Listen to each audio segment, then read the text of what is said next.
Hey, welcome into Rob Wright's Shanks Pop Culture.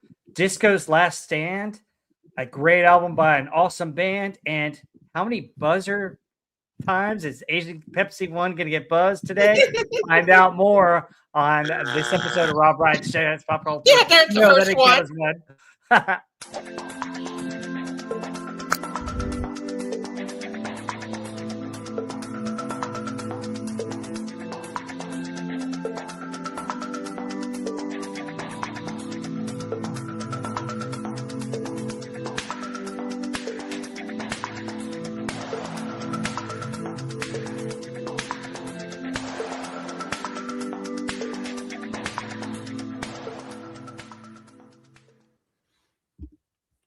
And let me introduce my lovely panelists here today. Stark of Iron, how are you? You see it, grinding, working very hard. It's hardly working. Agent Pepsi One, how are you today? Yeah, I'm doing well. Just working hard on my narration for Project Clementine Pennyfeather. Cool. So I'm up to chapter 33. So please look into that. Alternative Sweet. history. Awesome. Very cool. Heather, how are you? Doing great. Happy to be here talking about 1979. Yeah, 1979. Let's just give an overview. It's an interesting year. What a transition year, too. What are you guys' overall thoughts before we get into the top 40 here? Great song. It was the end of the disco era has begun to encroach upon us, where everybody has decided that, you know what, we're done with the oversized bell bottoms and the man afros and the purple glasses. Disco stew has no more time for you. And then we're getting into more of that pop sound and that heavy metal sound. That's right, the heavy metal sound. Oh, there we go. Wow, man, that's like some disco stuff. Yeah. Heather, what did you just do? And what? Don't tell me you got a teleporter installed at your place so that you could be there every Friday night. I teleported back to 1979, hit the disco, head back. I guess Agent Pepsi One wants to give her 2 cents. Go ahead, Agent Pepsi One. You're absolutely right. 1979 is a transitional year. That I agree with 100%. I think it started in 78, but the transition was not to this heavy metal per se, which already existed. It was more to the second British invasion, which is more progressive rock. So, 78, 79, it's some of my favorite years in music.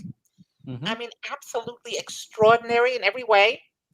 And disco, I think it's. There were some disco songs that are really good, but most of them are really crappy.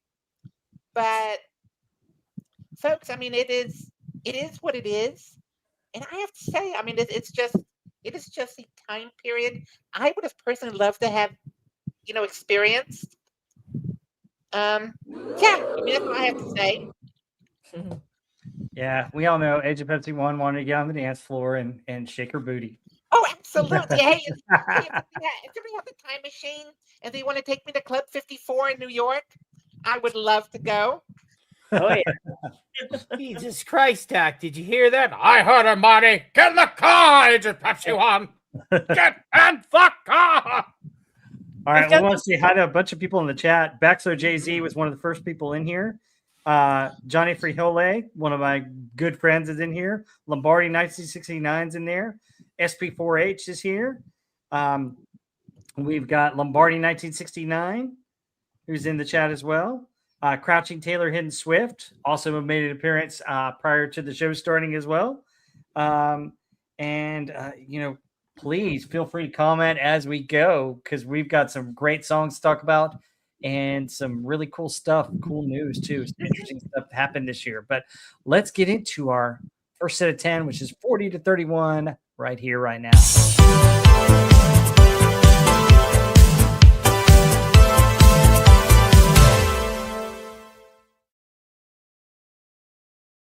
All right, and we'll bring our slides up here.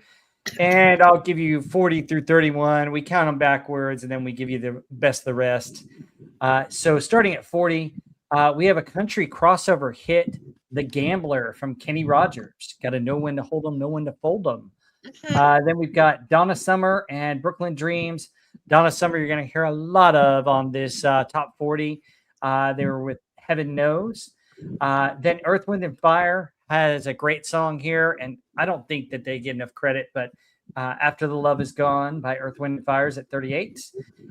Leif Garrett comes in at 37 with I Was Made for Dancing. Elton John hits the charts at number 36 with Mama Can't Buy You Love. Barbara Streisand has the main event Fight. Cheap Trick hits a great song with I Want You to Want Me. The Bee Gees are Ready to Love You Inside Out. 32, Donnie Warwick, I'll Never Love This Way Again. And rounding off the first set of 10, Peaches and Herb with Shake Your Groove Thing, Shake Your Groove Thing. Two disco songs on here that are... Show them how we do it now. All right, who wants to show them how we do it now first? Oh, yeah, I need to take this first. I need to take this one first. Uh-oh. Because it's one of my, but number 40. Oh my God! You know what? I've always loved Kenny Rogers. I love his voice. You know, he's had. Yeah, I mean, when he went over to country, I mean, that was one thing. But you know, I mean, The Gambler is one of those songs. You know, I know when I was growing up, this was played in my house a lot. My parents loved Kenny Rogers as well. And they used to play these Kenny Rogers albums. You know, but with Kenny Rogers, you just have to listen to the lyrics. And The Gambler is such a wonderful, wonderful song that just touches your heart. Yeah, I'd be scared there for a minute, woman. So I will take number 40. This is a great thing. Number 39. And I love Donna Summer. I mean, folks, you know, I mean, I'm into stereos, as you know, and you know, when to test the stereo, when to test the speakers, I kind of take Donna Summer recordings for the female vocals because she has a unique voice, and you know, I just could listen to her all the time. Yeah, but a lot of the other stuff, I mean, you know, Elton John, okay. Barbara Streisand, forget it. Fair. You know, I mean, Cheap Trick. I mean, I personally like their later albums than their earlier ones. There it is. But this is not one of my favorite. You know, but Peaches and Herb. I mean, come on now. I mean, we'll agree on that. We'll agree on that. That is a 1979 classic. It's a yeah. Let's just say it's aged like fine milk. So it'll be good on that. And one more personal thing. I have an aunt who is absolutely in love with Leif Garrett. Absolutely in love with him. So he's pretty cute. So I can but his music was terrible. His music was so horrible. You know, I mean, absolutely crap. And you know, I mean, and then you have the Bee Gees. I mean, this particular song, "Love You Inside Out." It's not the best, but okay. So there you go. That's it for me. All right. Well, with Tony, did you buzzer? I buzzed her on Cheap Trick. I buzzed her on Cheap Trick. Okay. All right. So one buzz for those counting and voting in the bowl at home. No, this is pretty well Ladies ready. and gentlemen, for those who are just joining or have been here since the beginning of tonight's program, please consider there is a poll below. How many times will I, the man of the hour, buzz poor Agent Pepsi 1 in the battle of who has lesser taste? Please comment below and make sure that your votes are valid. Thank you. Yeah. So, yes, of these first top 40, I have parodied 2 of these songs, and I'm in the process of parodying a third. So, yeah, one of the first song parodies I ever written was to the Kenny Rogers song "To the Gambler" with Hank Rutherford Hill performing the Griller, which you can check out on that name and Saturday Matinee. Cheap Tricks, I basically the song that I have written for that one's a little bit too risque to perform here. Let's put it that way. But yes, great start. There's a lot of songs here that are absolute earworms. And hail to Steph Alice in the chat. She's also a big fan of like older music, like I am. She actually tunes into Alistair's broadcasts every Monday and Wednesday for that reason. Elton John beginning to see more limelight, which is good. And to quote Agent Pepsi One, she's absolutely right. Yes, this is the beginning of the second British invasion, and so we're going to see a lot more Elton John in the future. Yeah, just all around pretty solid. Obviously, the two disco songs, like "I Was Made for Dancing" and "Shake a Groove" thing, didn't age well. But other than that, good way to start the show. Good way to yeah. I mean, when you just said that, I have this sundress that used to belong to my mom. It's probably from 70. Oh my God, 78, maybe 79. Oh my God, it's just when I listen to the disco songs, I just think of that dress for some reason. Okay, pictures, Agent Pepsi One, or turn on your camera so we can see it. We need to see this dress. I think I'll include some pictures. Better you than me. If you send them to me, I can put them up, or if you want to put them up and share them, I'll share them in the thing if we want to show and tell pictures.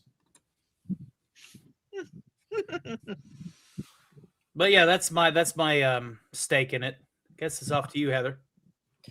All right. The Gambler is one of my favorite songs all time.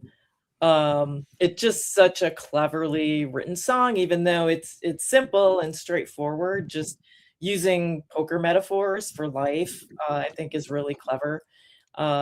Just kind of really meaningful song, and it's got a great sounding acoustic guitar. I'm not a record producer, so I have no idea how they captured it, but just listening to it, it sounds really good.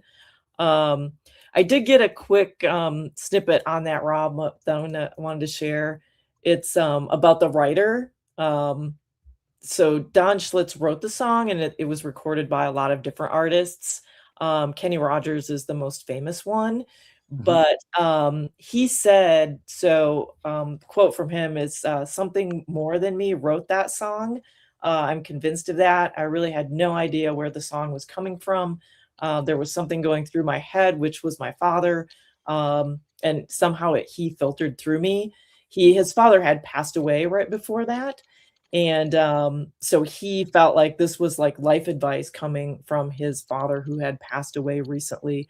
And then he said later the verse just came to him. And so I thought it was kind of cool that he said that was a gift from his father, because he was 23 years old when he wrote it. And when you listen to the lyrics, it just doesn't sound like someone in their early 20s would write this, because it's a life advice. So I thought that was a super cool little story about that song. Heaven knows, I mean, I love Donna Summer, as I've said on here before. She just has an amazing voice. Her songs really transcend They do. They really do. I Want You to Want Me is cool. And this song, I think, was originally from an earlier album. And the one that charted is their Live at Budokan. Really good. It's got so much more energy. It's so much more catchy in this live version. Really love it.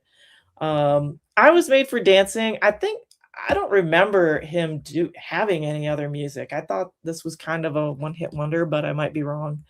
The writer wrote a lot of teen pop stuff, and so yeah, it's very 70s, like disco era. And the string section really cracks me up because it's so over the top. Yes. But the guy who wrote it actually wrote music for a Steven Spielberg short film, which is kind of funny. Oh wow. Wow, he missed his calling. He missed his calling, man, for sure. Love You Inside Out, the Bee Gees. I actually like it, and it sounds like porn music. It's like, it kind of sounds like the stuff that Wow wow.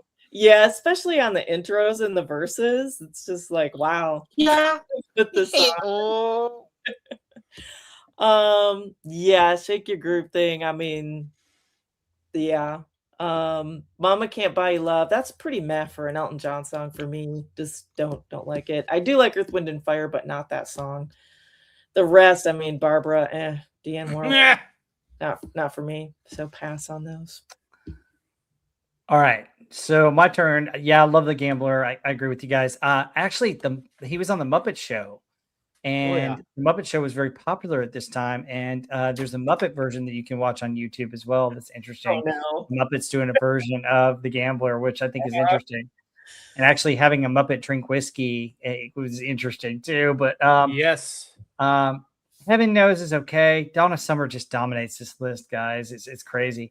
Earth, Wind, and Fire, After the Love Is Gone. I still think it's a decent song. I just agree with you guys. I like Earth, Wind, and Fire. I like a lot of their stuff. You know, one of their other songs we're going to hear about in this top 100 that I think is their best song. But After the Love Is Gone was a song written for another artist that they brought over to Earth, Wind, and Fire. I Was Made for Dancing. I didn't know that song until today, and I really don't need it in my head. Yeah, right.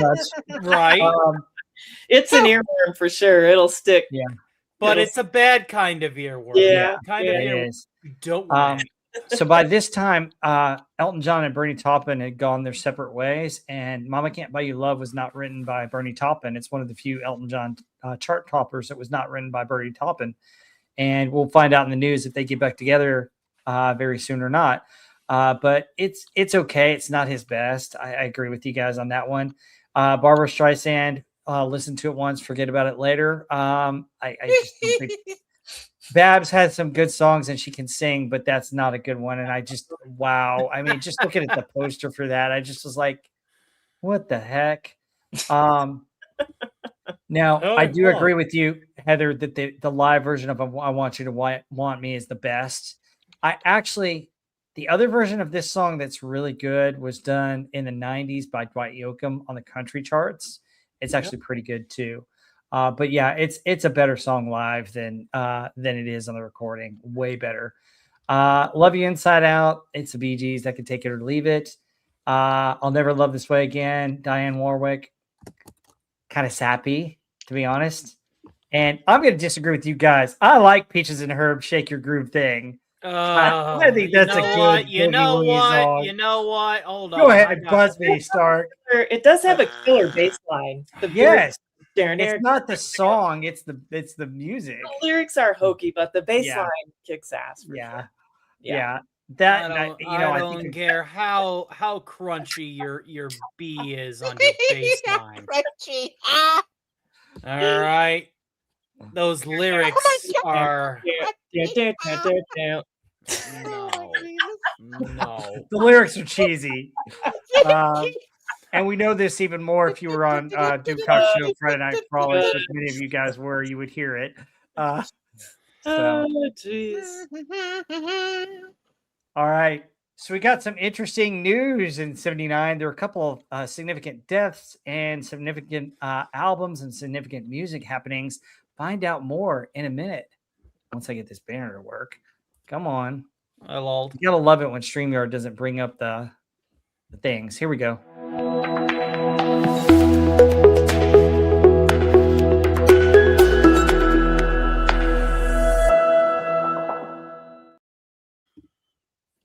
All right, Stark, take it away. Give us January through March. You're tuned in to the weekly World Knows of the Past. On January the 1st, Happy New Year, ladies and gentlemen. Bill Graham closes San Francisco's Winterland Ballroom following a New Year's Eve performance by the Blues Brothers and the Grateful Dead. During a New Year's Eve concert in Cleveland, Ohio, Bruce Springsteen is injured when a firecracker is thrown on stage in the audience. Well, I hope he walked it off. On the 4th, the Star Club in Hamburg, Germany, known for its connections to the early days of the Beatles, reopened. On the 6th, ABC's American Bandstand featured the debut of YMCA dance to much of the chagrin of later generations, using the hand gestures to form the letters YMCA during a broadcast with the village people. On the 9th, the Music for UNICEF concert is held in New York City. New York City, the United Nations starring the Bee Gees. Highlights are aired in the following evening on NBC. On the 13th, singer Donny Hathaway dies after falling 15 stories from his hotel room in New York City. I could do that one more time. According to the Hathaway's record company, the singer has been having some psychological problems. On the 15th, MCA Records purchases ABC Records for a reported $20 million. Lovely. February 2nd, Happy Groundhog Day. Sex Pistols bassist Sid Vicious is found dead from an overdose. That's not so happy. A day after being released on bail from Rikers Island prison. Unfortunate. On the 7th, 3 things happened, and 2 did. The Clash kicked off the first concert on the first American tour of the Berkeley Community Theater outside San Francisco. Bo Diddley opened the show. Bo Diddley, ha-da-da, that Bo Diddley. Stephen Stills becomes the first major rock artist to record digitally, laying down 4 songs at the record plant in Los Angeles. None of the songs are released, and Ry Cooder becomes the first major rock artist to release a digitally recorded record. Not on vinyl, mind you, digital. Let's get digital. On February the 10th, Rod Stewart's Do You Think I'm Sexy hit number 1 on the Billboard magazine charts.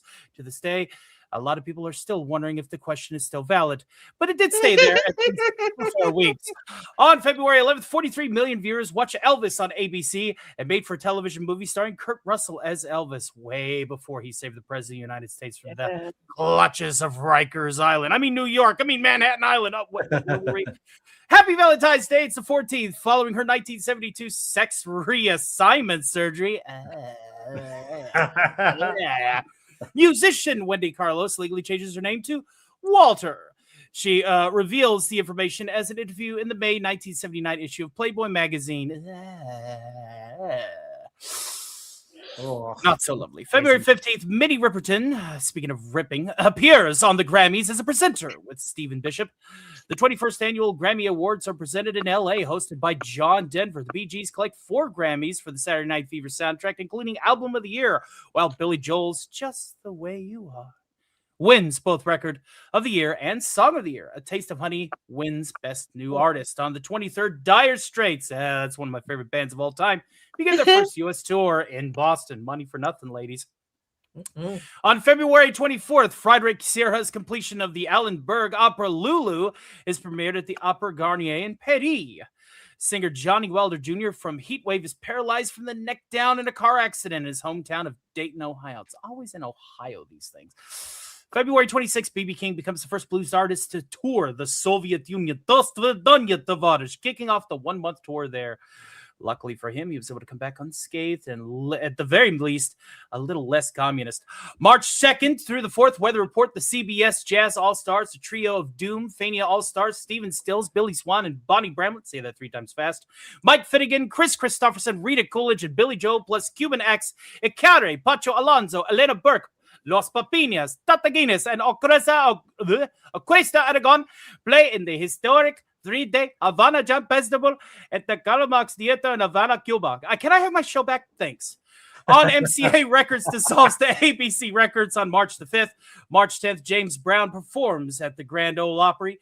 Subsequently, 5 days later, Elvis Costello gets into a heated argument with the members of Stephen Stills' touring entourage at a Holiday Inn in Columbus, Ohio, United States, after Costello makes the disparaging and "that's racist" remarks. He's punched by Bonnie Bramlett. Costello suffers a wave of negative press coverage after an incident is made public. On March 27, Eric Clapton marries Patty Boyd, ex-wife of Clapton's friends, George Harrison, who was definitely going, ugh. Simple Minds make their first television appearance, performing the songs Chelsea Girl and The Life of the Day of BBC's The Old Grey Whistle Test. On March the 31st, Eurovision Song Contest, the biggest music festival in the entirety of the whole wide world, that's a big planet, takes place for the first time in the country outside of Europe, which is, First we're talking about sex changes. Now we got to bring up Israel. Are you sure this is 1979? Anyway, the show is broadcast from Jerusalem to Europe and a few countries in Asia. The big winner of this night is Israel for the second time in a row. The winning song is Hallelujah, sung by the group Milk and Honey, including Gali Atari, not to be confused with the Atari Game Company. A few months after winning, the song has been translated into more than 82 languages, and most significantly the least in Pac-Man. It broke a new record in entering the Guinness Book of World Records for the most translated song in the entire world. All right. That is your daily on the 8th for the first segment. Yep. Before we get into the next set of the next quarter, any thoughts or any comments about the news for that first quarter? A lot of crazy stuff. Yeah, one of the best Elvis movies. Kurt Russell, believe it or not, was a fantastic Elvis. And you wouldn't think about it like looking at all his later, more action roles, but he was so good as Elvis. I actually think that's one of the best Elvis movies made. Yeah. Oh, absolutely. By the way, Eric Clapton marrying Patty Boyd. Do you know what two famous songs are about Patty Boyd?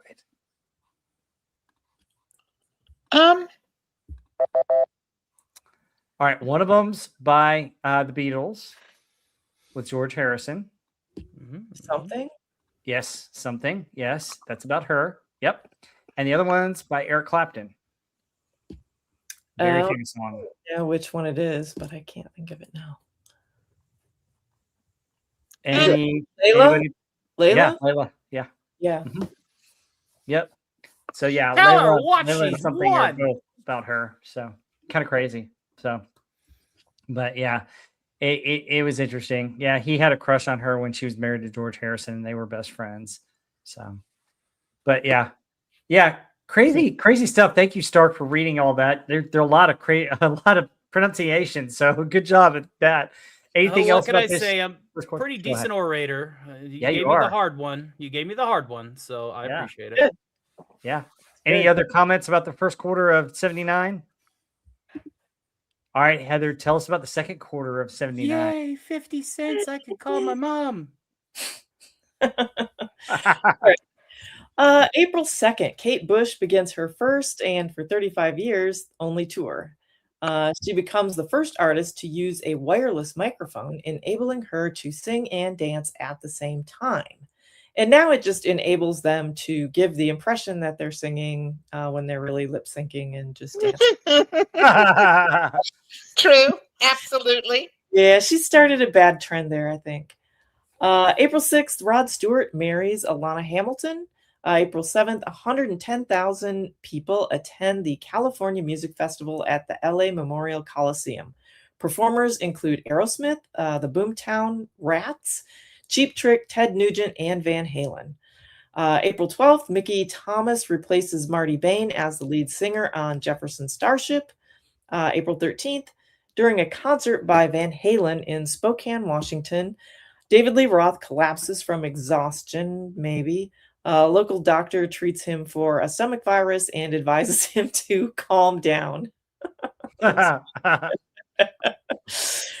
April 22nd, the New Barbarians and the Rolling Stones performed 2 concerts in Oshawa, Ontario, Canada, to benefit the CNIB as part of Keith Richards' 1978 sentence for heroin possession. April 27th, Ozzy Osbourne is fired as the lead singer of Black Sabbath. He is replaced in May by Ronnie James Dio. On May 1st, Elton John becomes one of the first Western pop musicians to perform in Israel. May 2nd, The Who play their first concert following the death of drummer Keith Moon. The band performs with new drummer Kenny Jones at London's Rainbow Theatre. May 4th, released as a single of Gary Newman's Our Friends Electric with Tubeway Army, it becomes the first synth pop single to reach #1 in the UK singles charts. Okay. May 8th, Iron Maiden, Samson, and Angel Witch share a bill at the Music Machine in Camden, London. Critic Jeff Barton coins the term new wave of British heavy metal in a review of the show for Sounds magazine. Yeah, definitely. Angel Witch and Samson, definitely leaders of that kind of New sound in heavy metal. May 12th, disco music occupies 8 of the top 10 spots of the Billboard Hot 100 chart for 2 weeks. The charts are led by Peaches and Herbs, R&B ballad single, Reunited. Unfortunately, not Shake Your Groove Thing. That was a better song. May 14th, Kate Bush plays the final date at the Hammersmith Odeon on her first ever tour, which also turns out to be her last tour. May 19th, 3 of the 4 ex-Beatles perform on the same stage as Paul McCartney, George Harrison, and Ringo Starr, jam with Eric Clapton, Ginger Baker, Mick Jagger, and others at a wedding reception for Clapton at his Surrey home. May 21st, Elton John plays the first of 8 concerts in the Soviet Union, making him the first Western solo pop artist to tour there. June 1st, the Alternative Tentacles record label is established by Dead Kennedys frontman Jello Biafra. June 8th, Marianne Faithfull marries Ben Brearley of the Vibrators. Okay. Hey now. Wow, okay. All right. Are they push stats or pull stats? Yeah. June 9th. The Bee Gees equal Bing Crosby, Elvis Presley, and the Beatles with a record 6 consecutive #1 singles in the U.S. in less than a single calendar year with Love You Inside Out. And, to the satisfaction of purveyors of porn music everywhere. June 17th, Donna Summer becomes the first female to have the #1 single Hot Stuff and album Bad Girls for a second time. June 28th, Bill Haley makes his final studio recordings at Muscle Shoals, Alabama. June 30th, Donna Summer becomes the first female artist to have 2 of the top 3 songs, Hot Stuff at #1, Bad Girls at #3, on the Billboard Hot 100 chart. They will stay in the top 3 together for 4 weeks. In fact, all of the top 5 songs that week are entirely by women, both in Billboard and in Cashbox. Two Boy Army reached #1 on the UK singles chart with Our Friends Electric and become the first British act to have a synth pop hit single. Song will remain at #1 for 4 consecutive weeks. Cool. Interesting stuff. So any thoughts on this quarter, second quarter of 79? I want to go on the record and says I wasn't fired from the Sabbath. I fired the Sabbath. Tony and I just don't get along, love. It's not Black Sabbath without Ozzy Osbourne, and right. Dio is a great singer. He's got but he just Dio is Dio. Dio is sounds like SpaghettiOs, but it's not Sabbath. It's not Sabbath without Ozzy. It's different. It's different. Dio also sang with Rainbow. Yeah, and he sounds like Dio. Whether it's he's always Dio. It's just dominating. Only diver. He had. He's dead. They're all passing. That's the problem. He had such an amazing voice. If it comes to Ozzy or Dio, I'm sorry. I like Ozzy, but I prefer Dio. I prefer Dio. No, you get the big one. You get the big one for that. You get. Oh my God. Dio. Oh my God. Oh Dio no. No. Nothing in comparison to Dio. I know. I just didn't hear that trot escape your lips, love. Let me tell you something, Ozzy. Ozzy, you are a nothing. You are absolutely nothing. You pretender. What's this I hear? What's this I hear? A pretender. You imposter. Oh God. Dio, my man, Dio. Yeah. Actually, Sick Baldwin says that Kate Bush toured one more time before the Dawn residency in 2014. So in 35 years. It was her only one for 35 years. 5 years. So but yeah, interesting stuff. The wireless mic was new technology back then, and we're going to learn about another new technology when we get to July. But it's interesting to hear some of this stuff. David Lee Roth collapsing it of exhaustion. Local doctor treats him for a stomach virus. It must have to calm down. exhaustion from too many cocktails, I think, is That's exactly right. I got a Well, stomach I mean, bug. he does called live his life drinking. from day to day. I mean, come on. like there's no tomorrow, right? Yes.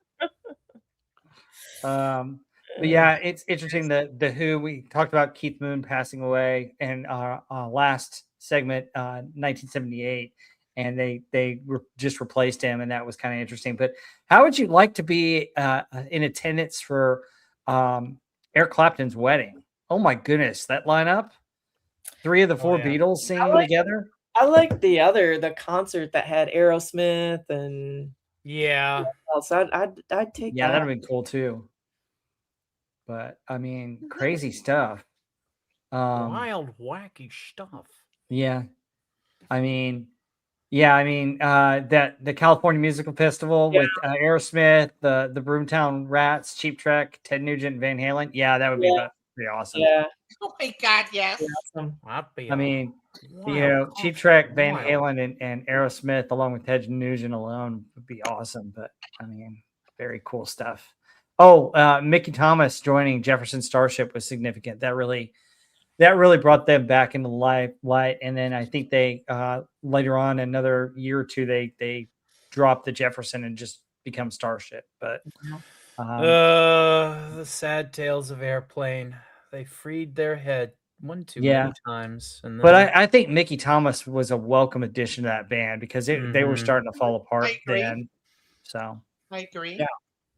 But all right. Anything else before we get back to our hits? Play White Rabbit. Tony, that's Play White Rabbit. All right, guys. So we're gonna get more pop, or we're gonna get more disco. Find out with our next set of 10 if I can find the button.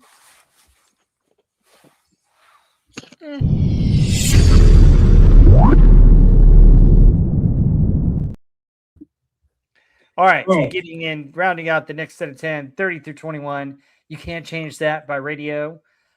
Just When I Needed You Most by Randy Van Warmer. My Life by Billy Joel off his 52nd Street album.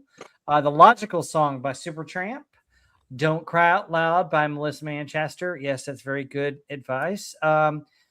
Shake Your Body Down to the Ground by Agent Pepsi One's favorite group, the Jacksons. Lead Me On by Maxine Nightingale.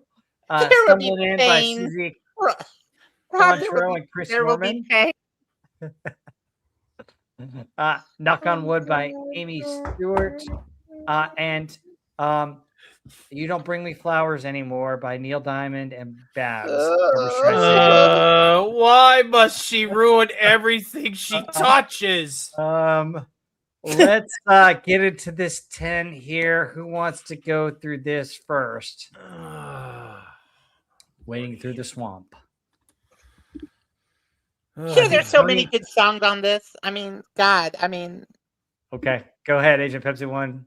Okay, I mean, if you want me to go first, I mean, there are so many good songs on this. I mean, 28, Twilight from Billy Joel is amazing. Oh, yeah. It's just, I agree.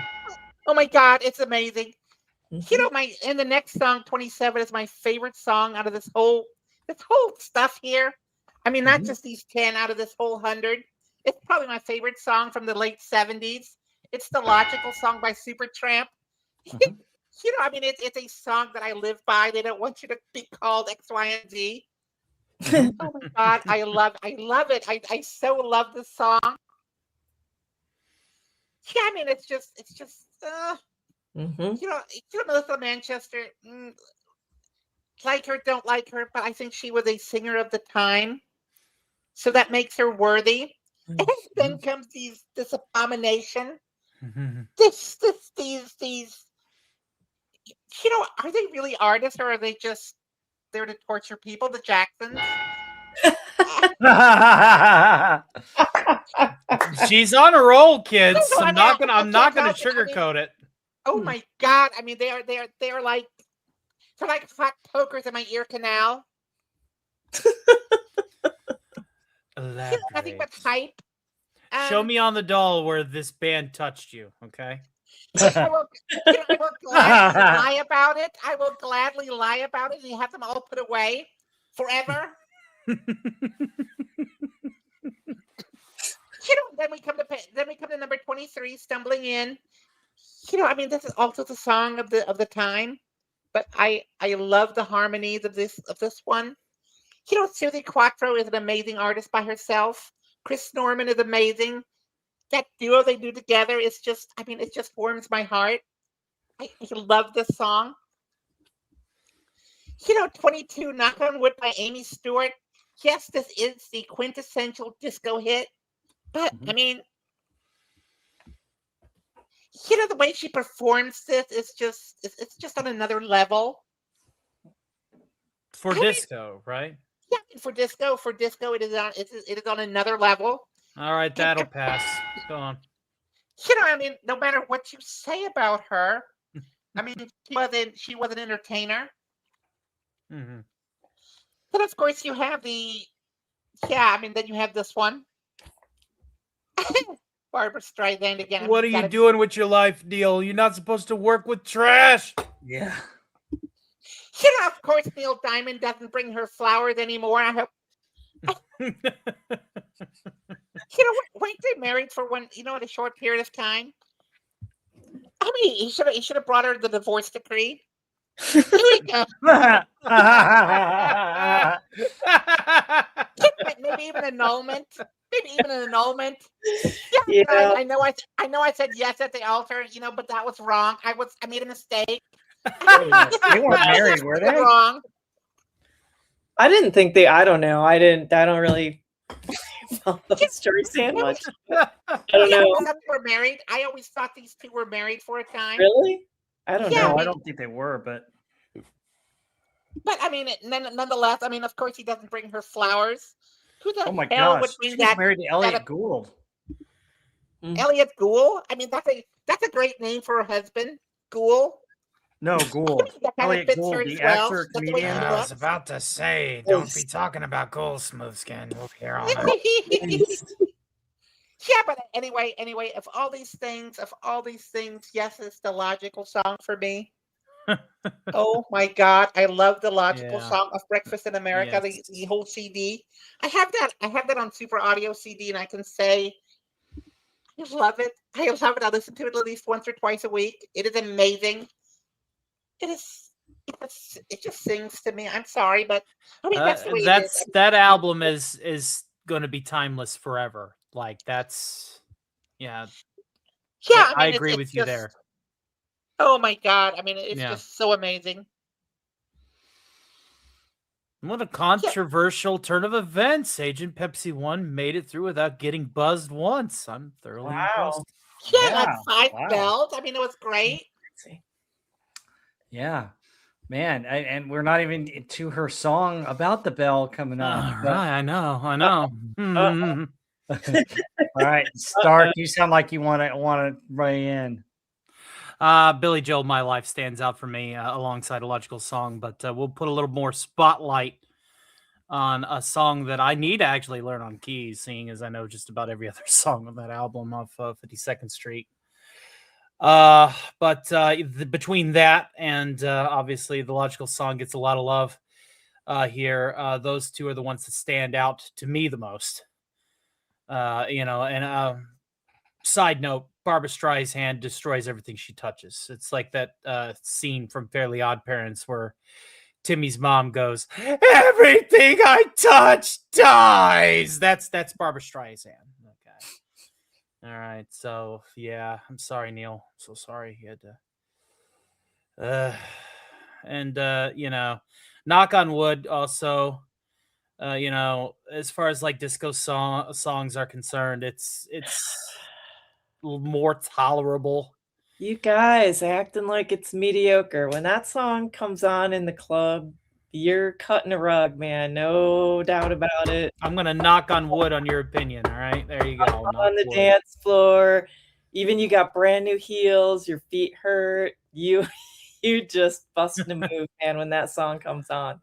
No, Heather L, mistress of the segue. Like, carry on then. You're pulling a Napoleon Dynamite in your living room. Yeah.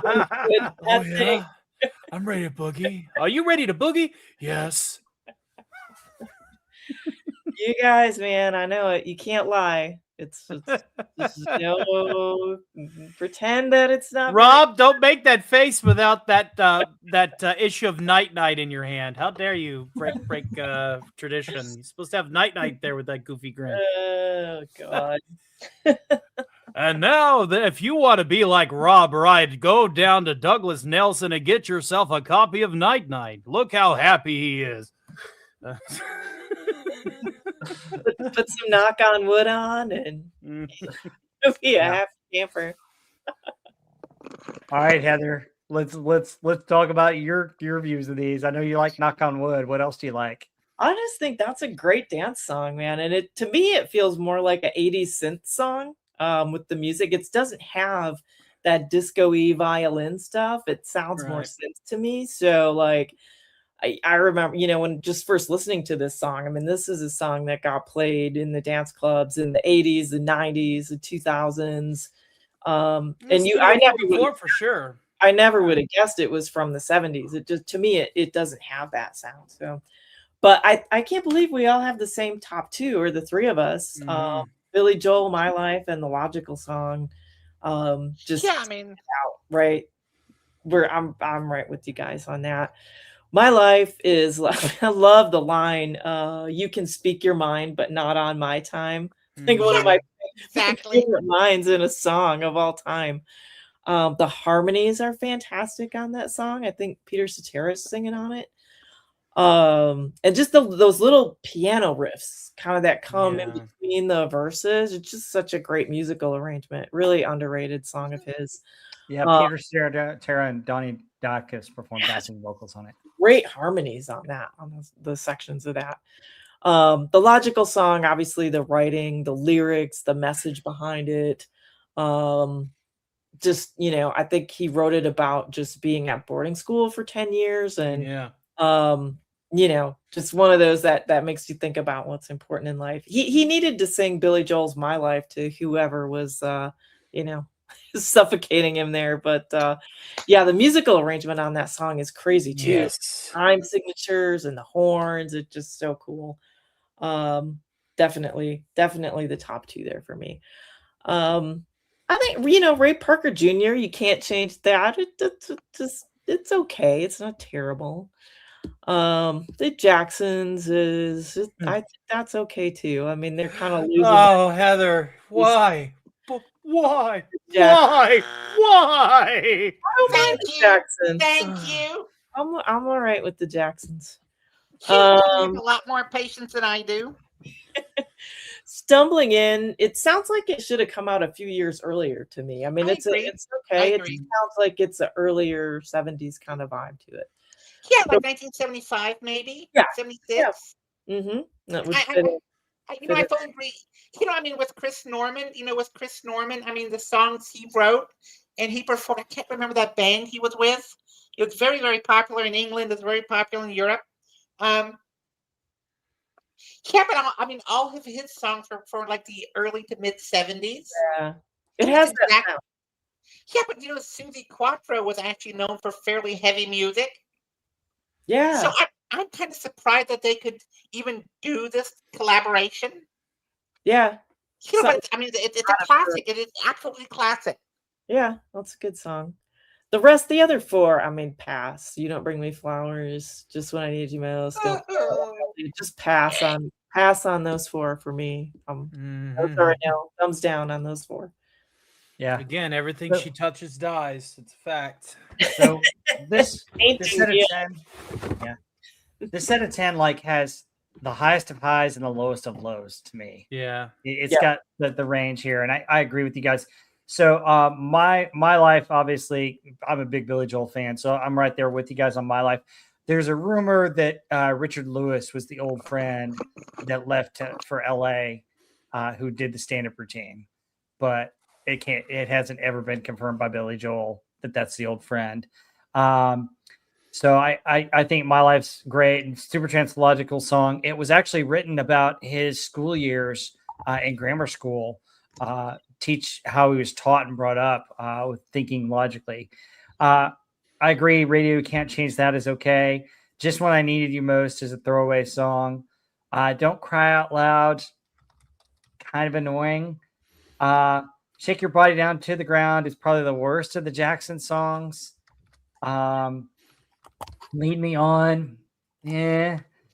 Stumbling In is okay. Knock on Wood, I think, is a great dance song, so I'll give that to you guys. You're right. I think there's like 4 out of these 10, and I can't stand You Don't Bring Me Flowers. My mom had that album, and I just don't. I don't know what on earth is going on with that song. I don't know why it's there. I mean, it's just like it's so sappy.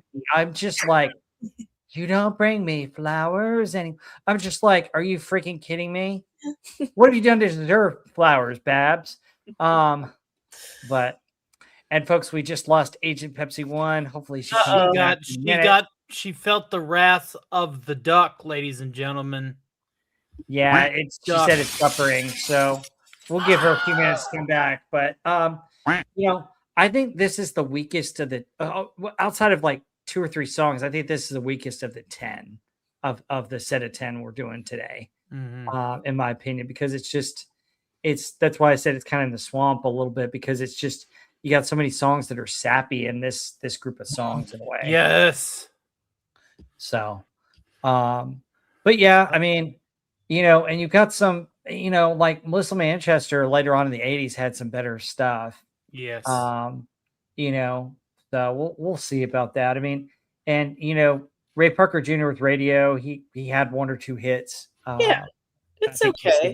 That's not, you don't listen to it or you're like, it's not great, but you'll hear it occasionally on the radio if you're swinging through the hits. Yeah, and it's kind of catchy, but it's not one that stands out, know.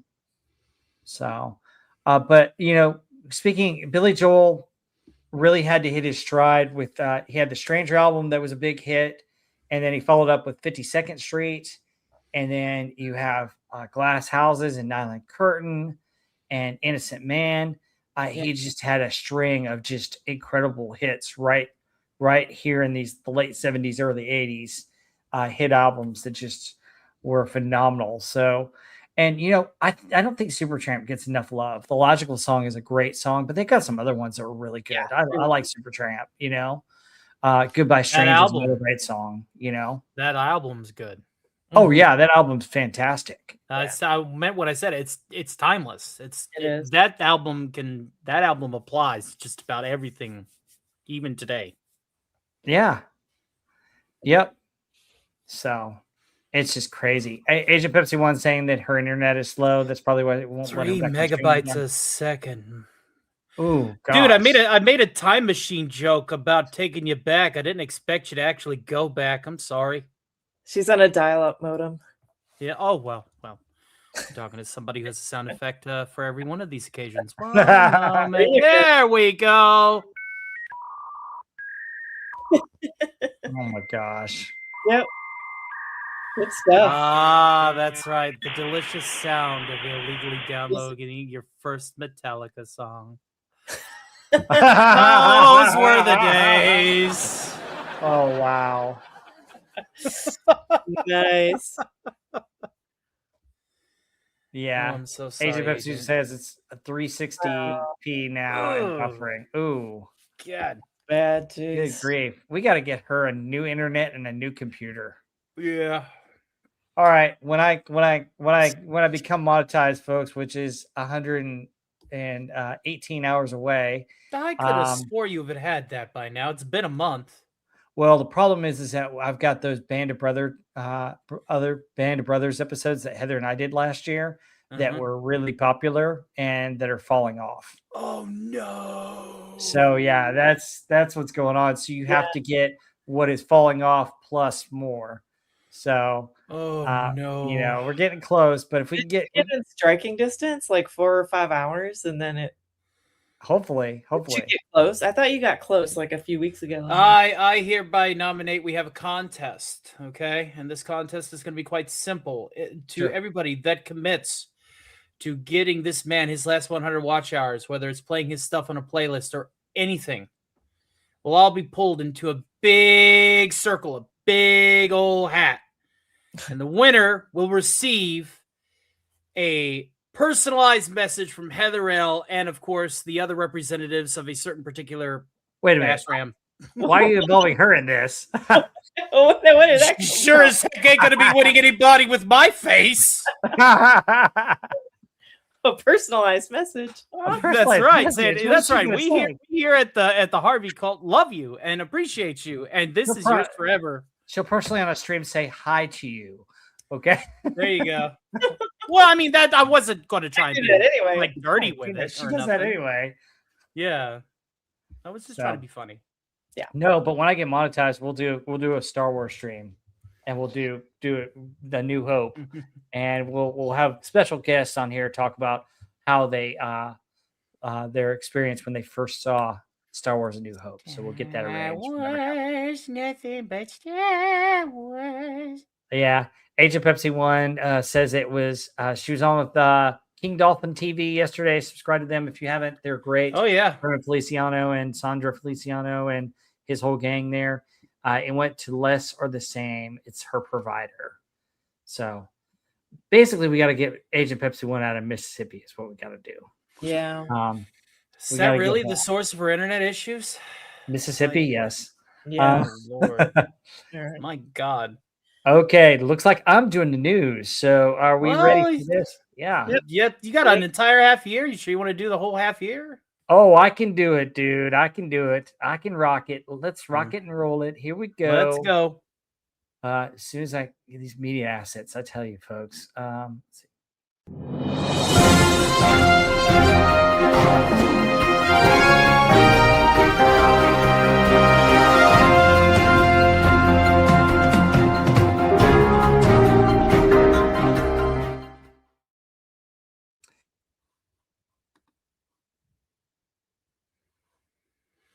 Ladies and gentlemen, the professional streamer is muted.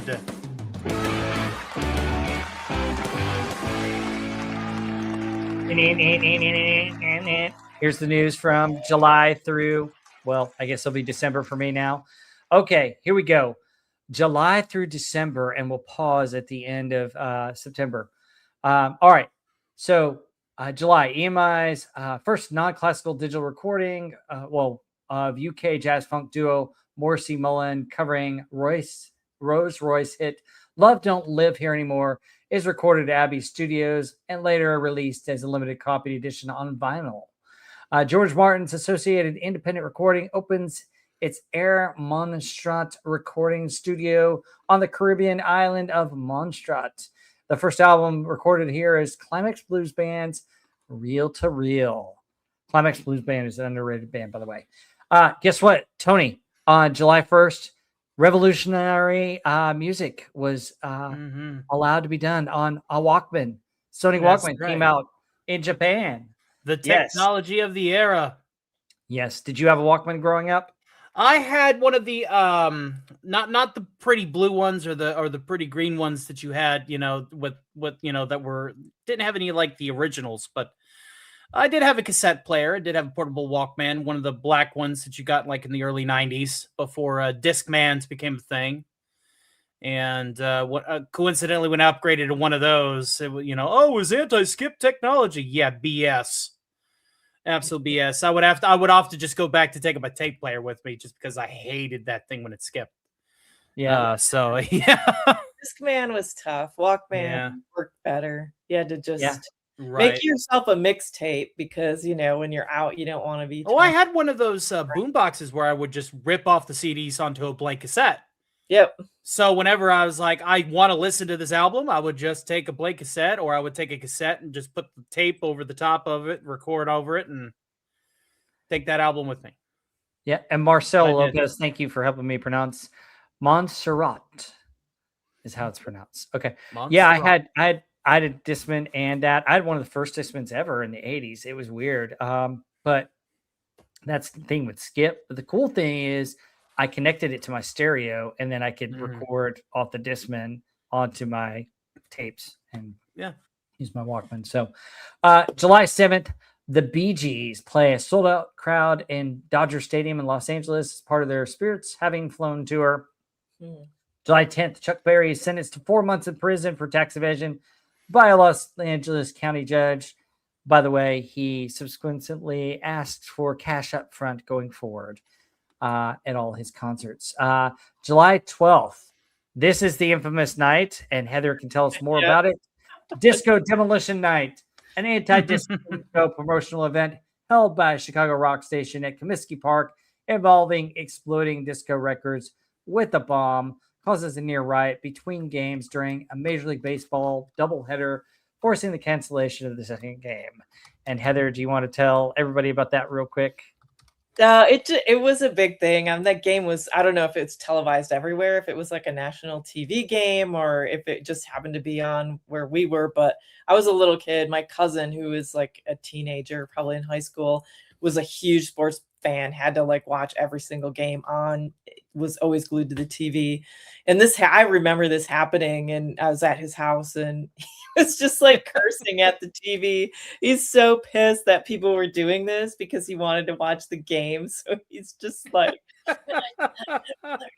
like throwing records and stuff. He was just like ranting and cursing. He was so mad that he missed this game. Like there's not like 5 million baseball games, but I don't know. Maybe this one was a big deal, but it's pretty funny because like all the records getting thrown out, and it was kind of chaos. It was kind of funny. Lombardi says that there's a YouTube video that talks about the stampede in great detail.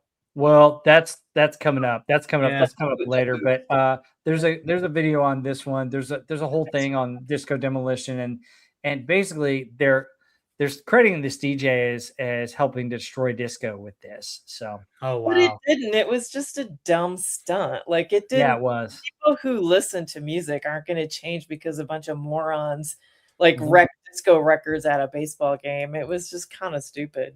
It was just a Kaufman level PR stunt. Yeah. Oh, pop it up again. It's just Coca-Cola, I promise.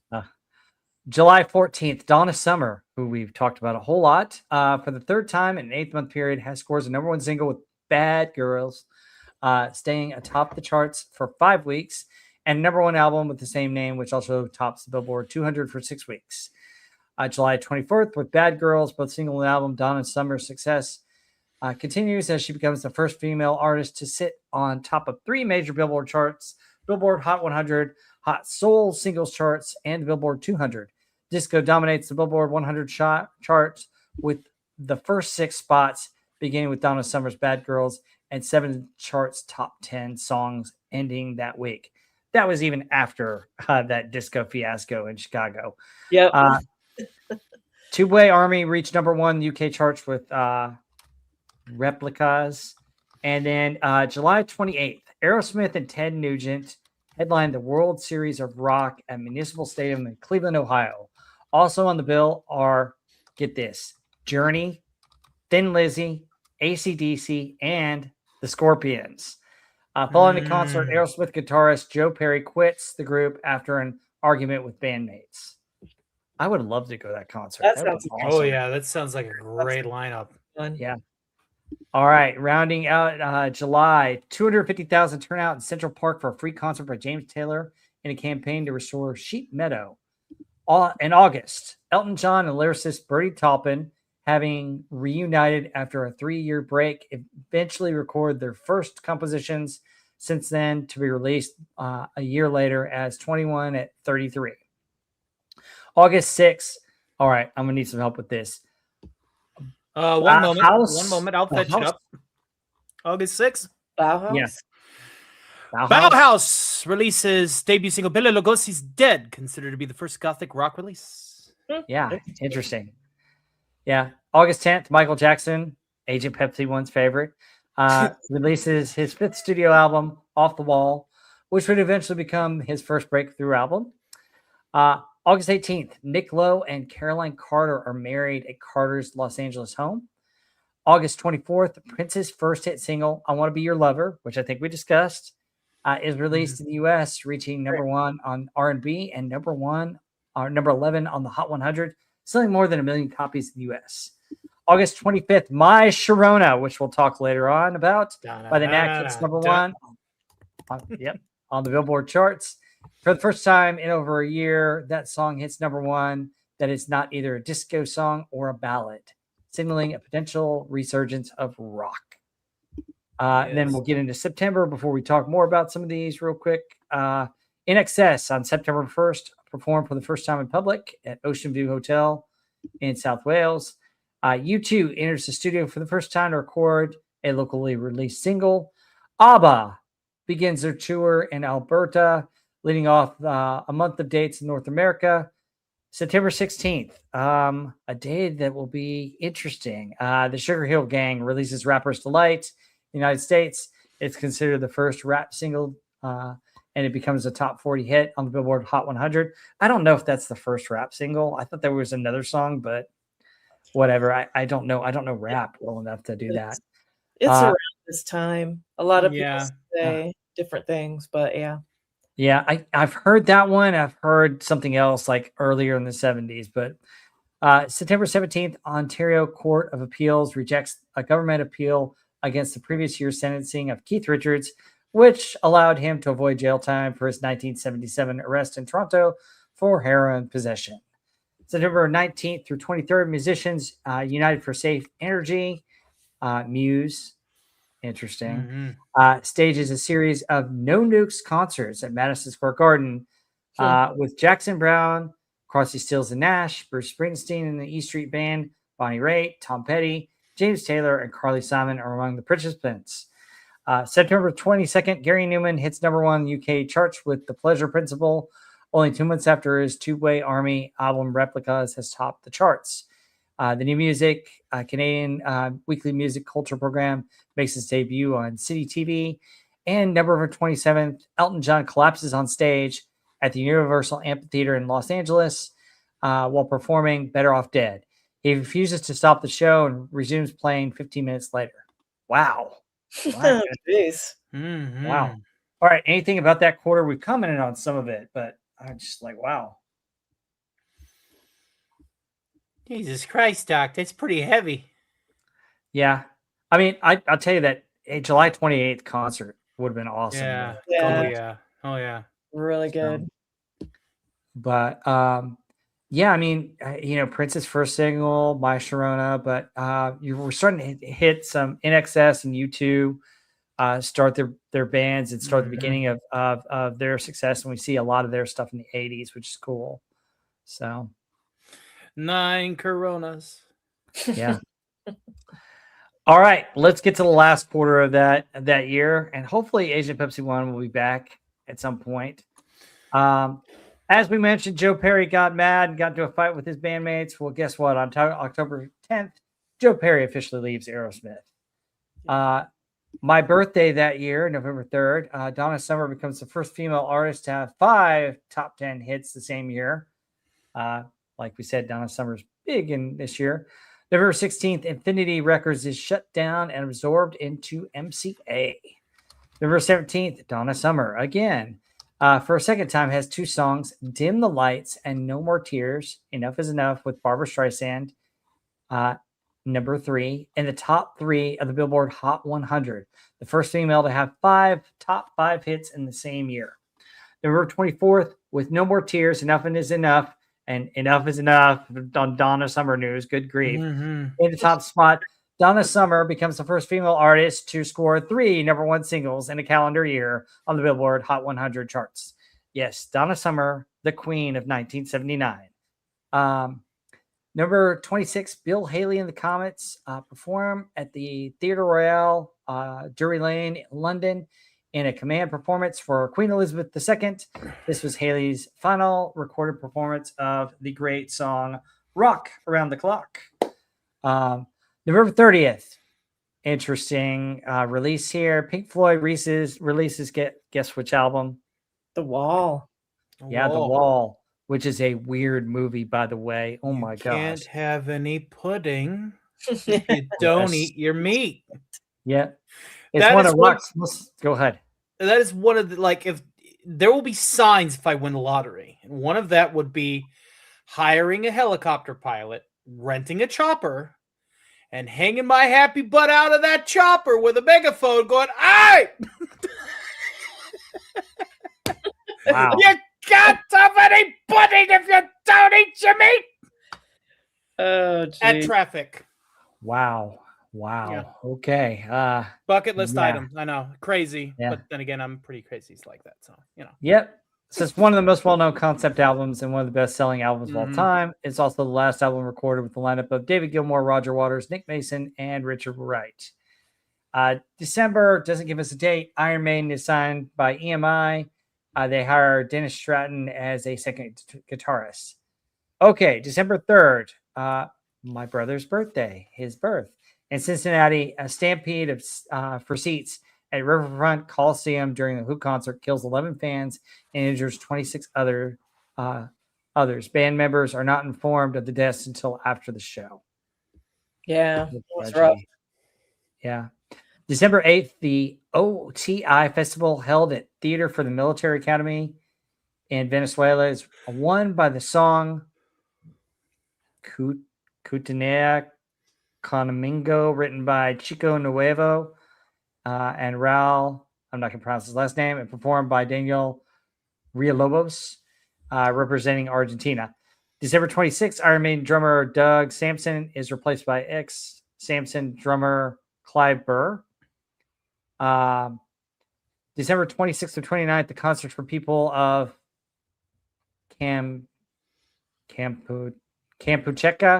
are held. Hold on. You need help with that? Which one is it? Yeah, go ahead. December 26th. 26th.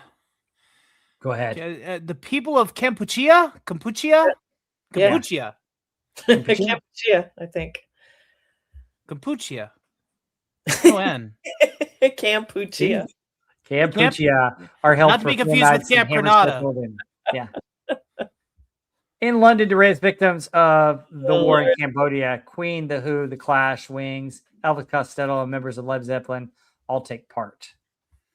And then finally rounded out, December 31st, 8th annual New Year's Rockin' Eve special airs on ABC with appearances by the Oak Ridge Boys, Village People, Chic, Blondie, and Barry Manilow.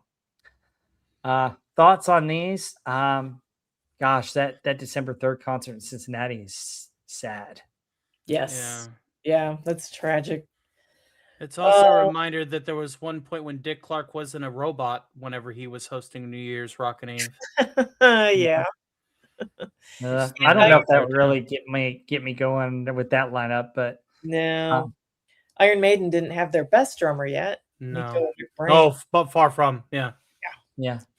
But did you know what TV show played tribute to that, by the way? Iron Maiden? No, TV show played tribute to that The Who concert. So WKRP in Cincinnati did an episode about that. Basically, It got written overnight, and basically all the actors kind of combined to do that. And they did a show where they gave away free Who tickets, and they were all going to the Who concert, and they found out about that, and they were all very sad and bummed. And there was a vigil, and they were talking about that. And it really originally wasn't going to air because they didn't want to create controversy over something tragic that happened, but they pushed it through because it was something they wanted to acknowledge and have acknowledgement by people in the radio and music industry, and to get the word out about maybe revamping how they do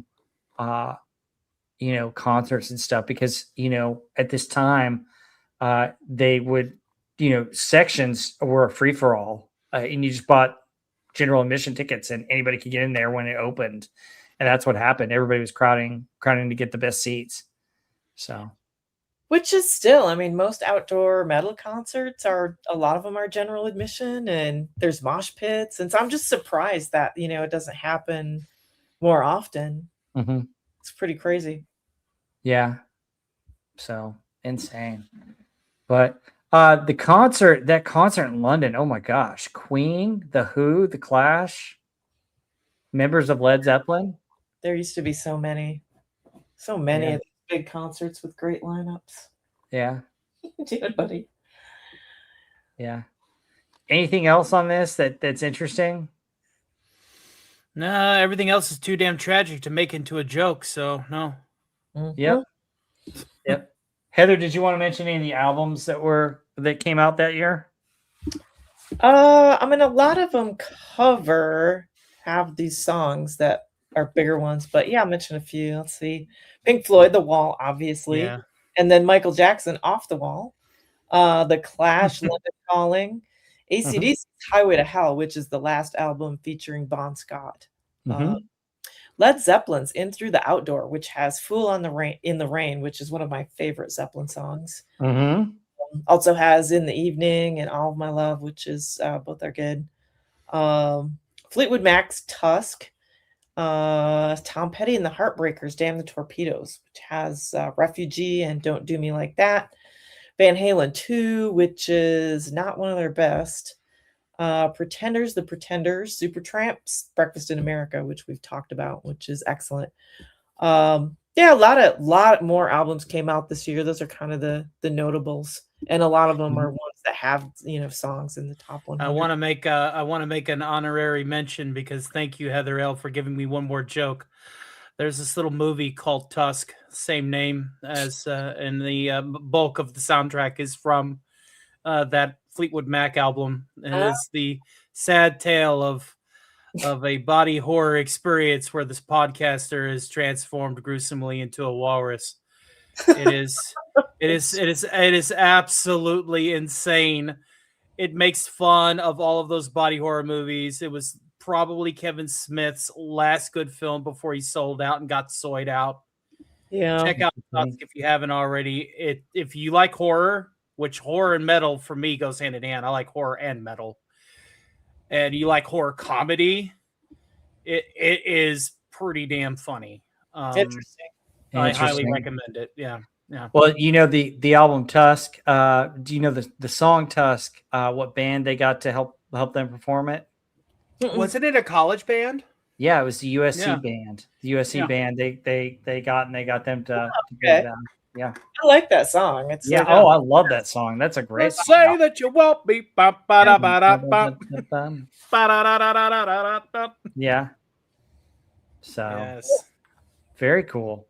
Yeah, that's a great song. So a lot of good stuff. So yeah, a lot of good albums came out that year. Heather, thanks for letting us know. All right, guys, we're getting into our top 20. What do we have here in the top 20? Some interesting stuff, a remake that became very popular, and some other ones that are pretty good coming up here in the top 20 next.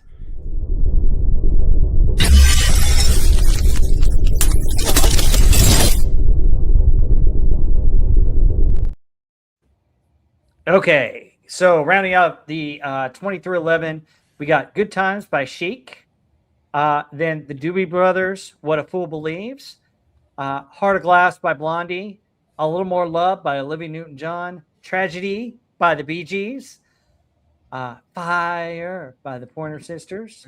Making It by David Naughton.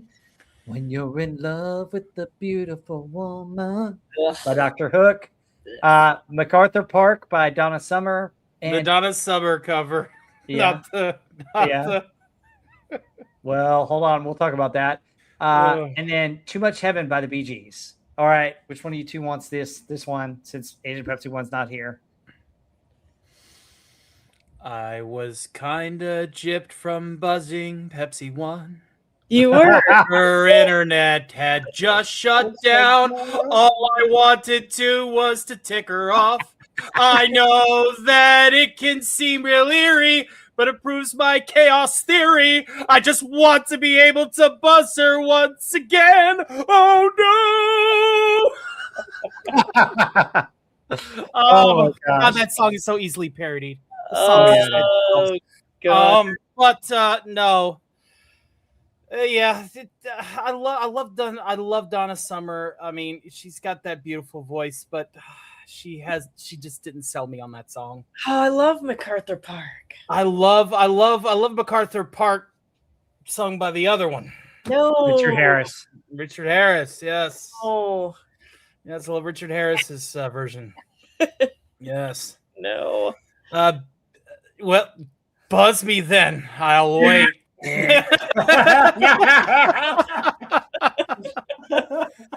I'll have you know that I can receive as well as dish it out.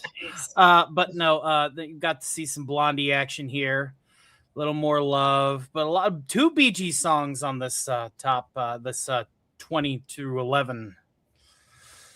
Their struggle bus and a hold on to relevancy, that disco era. But no, yeah, I just wanted to do my little MacArthur Park jab because I like to sing a little parody every now and then on the show. Oh yeah, yeah. But do you want to talk about these 10? What? I'm going through them. I'm going through them. I'm digesting them poorly. Poorly. I tell you what, when you're in love with a beautiful woman, I prefer Barry White for my bedroom music, but that's not a bad one. Making It's also not a bad one. I do love Fire by the Pointer Sisters. That's an earworm for a good reason. And of course, Heart of Glass by Blondie speaks for itself. So those are my points. I'm sticking to them. All right, those are pretty bad takes, man. I can't get I'm with. trying to fish out from an otherwise mundane list. No, man. What a Fool Believes, the Doobie Brothers. Mm-hmm. Gotta top this list. One of the best Michael McDonald vocals. His harmonies on that song are just amazing. The music, the piano, keyboard are so unique sounding. Just a great song. I love that. And that little pre-chorus section is so interesting in that song. That's got to be the top for me. Heart of Glass. I love Blondie. And again, that one sounds more like an 80s song to me. Yeah, it does. Just, if I just heard it and didn't know, I'd say that's an 80s song. Debbie Harry's vocals are great. She's just an unmistakable person to hear. You always know it's her. Cool. Just got great bass, funky guitar riff. I love that song too. Tragedy. I love the Bee Gees Tragedy too. It's man, every time I hear a Bee Gees song, I'm like, I don't know if that's my favorite one or not, because I really like them. I think they're great. I think that was in the news, right? They had all these consecutive ones, and that was one of them, the fifth of the sixth, I think, on the number ones. I'm bummed that you don't like MacArthur Park Donna Summer version. I mean, no, I said if I had to choose, I would listen to Richard Harris. I love Donna Summer. Okay. Don't get me wrong. I love Donna Summer. All right. But I heard that other one first. Yeah. Too Much Heaven by the Bee Gees is great too. Their harmonies on that one are just incredible. I like Making It by David Naughton. I think that's a good kind of poppy kind of disco song. It's got lots of cowbell in it. It's pretty good. Dude, whenever I hear cowbell, I think of Christopher Walken. When I think of Christopher Walken, I think it's more cowbell. Cowbell. The rest, I'm not. I mean, Good Times was so overplayed. It's kind of meh. I do like Fire's okay. I can't get into that when you're in love with a beautiful woman thing. It's just not for me. And of the Olivia Newton-John, that just does not hit it for me either. Well, to me, that song is a bedroom song. Yes. When you're in love with a beautiful woman. Well, no, because it's talking about you better watch your friends. So that's romantic. All right. Well, what can I say? Maybe some people want to. You know what? I was going to make. Okay. All right. I was going to make a cameraman joke, but you know what? It's fine. I don't know. Wow. I think so. Wow, Stark. Wow. All right. So these are all jokes. I hope you know that. Yeah. Oh yeah. Oh, I know. Right. I know. Good Times. I agree, Heather. It's overplayed. I mean, you play it still like they play it still at parties and stuff. Yeah. You'll recognize it. I mean, it's all the time. But What a Fool Believes is a great song. It was actually written by Kenny Loggins and Michael McDonald. Yeah. One of the multiple combinations by those three. And really, Michael McDonald kind of saved the Doobie Brothers, becoming their lead vocalist when their initial vocalist, he got sick and had problems. And Michael McDonald came in and kind of saved that group. And I love What a Fool Believes. I mean, it's just a pretty song. It's just a great song here. Heart of Glass by Blondie, I agree, is great. I Can't Stand a Little More Love by Olivia Newton-John. That's worthless to me. Olivia Newton-John, she's either great or she's terrible. Sucks. Yeah, I mean, she's just there's no in between. I'll agree there. Yeah. There's no in between. Yeah. Tragedy is a great song by the Bee Gees. The Bee Gees, they're at their peak here. I mean, they're great. I love their vocals on that. Fire by the Pointer Sisters is kind of catchy. It's okay. I listened to Making It for the first time today. I didn't know that song, and it's actually a catchy hit. It's actually about making it, and not like a sexual thing. It's like actually surviving out there. It's actually it's a survival song. Yeah, it's living on the streets kind of thing. Yeah, and then Dr. Hook, When You're in Love with a Beautiful Woman, the live version is better than the recorded version. Agreed. It's just a catchy line. I mean, the reality is it's a jealousy song, and it's just like, I kind of like the groove to it a little bit better than I like the lyric. I guess the thing that catches me on it is the chorus, when you're in love with the beautiful woman. Yeah. So I just think it's kind of catchy. MacArthur Park, I like both versions. I just thought it was funny that in Beetlejuice, they used this song. And you know what was funny is that threw me for a loop, because I knew he was gonna. I knew there had to be one of the, this was at the third act. This is almost at the end of the film, right? And I was like, they're really missing an opportunity with possessing people into singing some kind of song, like they did, with Harry Belafonte. And I was thinking to myself, there has to be a moment. There has to be a moment where there's going to be that little nod to a song. And I'm thinking, it's going to be, some kind of like, Caribbean sounding, like they're going to just jangle it. Then MacArthur Park, so out of left field. And they have the cake, and they have the creature singing it. The agents coming in to arrest him also get possessed and start chiming in. And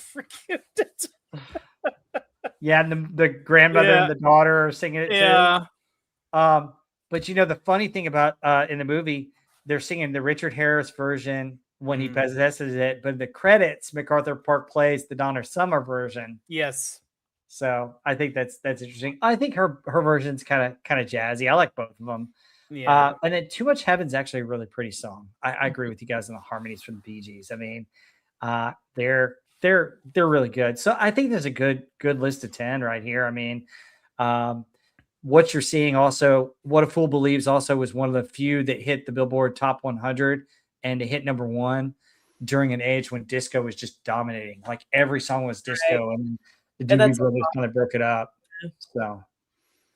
So yeah, I mean, what we're talking about with the transition of this year with, disco dominating and then pop and rock kind of slipping back. And as we get in the 80s, it just kind of took back off. So, but Tony had to step out for a minute, but we're getting ready to get our top 100, our best of the rest. And Heather, I don't know about you, but the best of the rest is going to be pretty good this year too. Man, that's a lot of good songs in the 41 through 100. This is probably the longest list of best of the rest that I have for every year. Yeah. It's really good. Yeah, me too. We're going to talk about it next.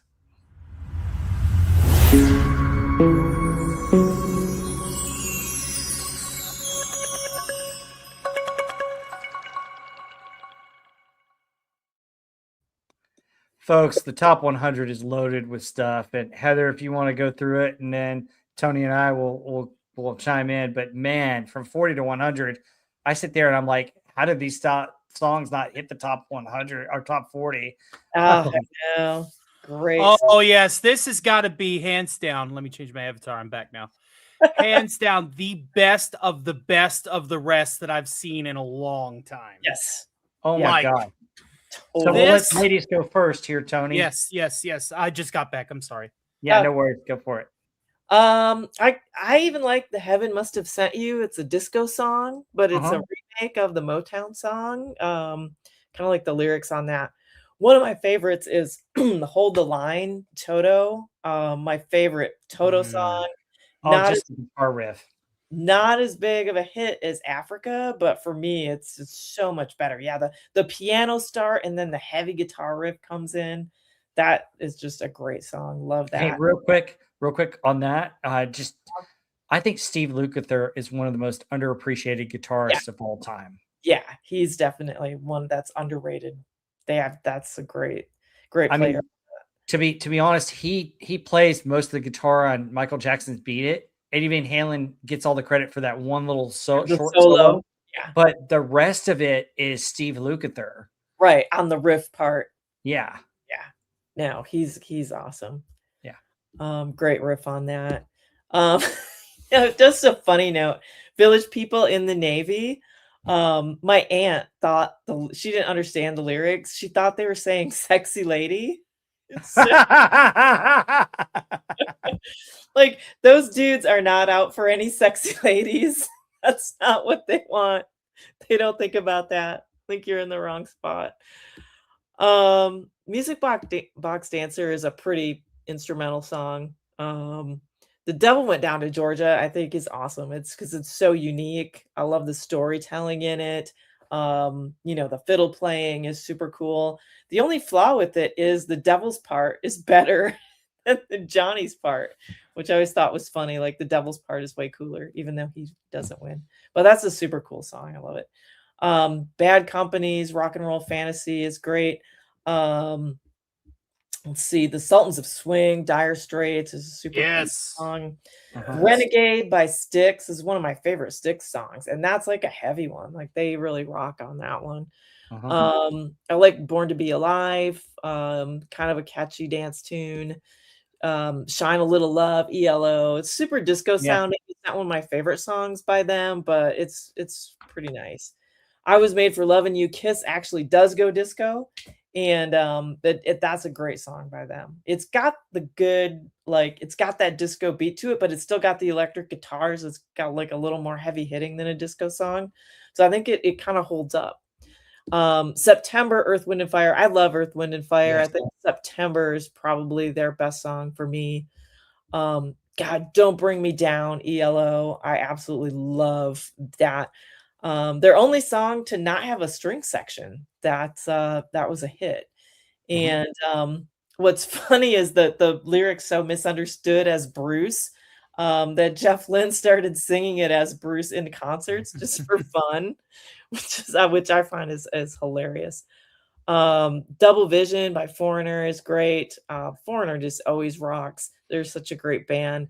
Lou Graham's vocals, that is a great heavy guitar riff, and then the catchy verse with the keyboard is great. I actually like Michael Jackson, so No Say by Pepsi One. She's not here, but Don't Stop Till You Get Enough. I love that song.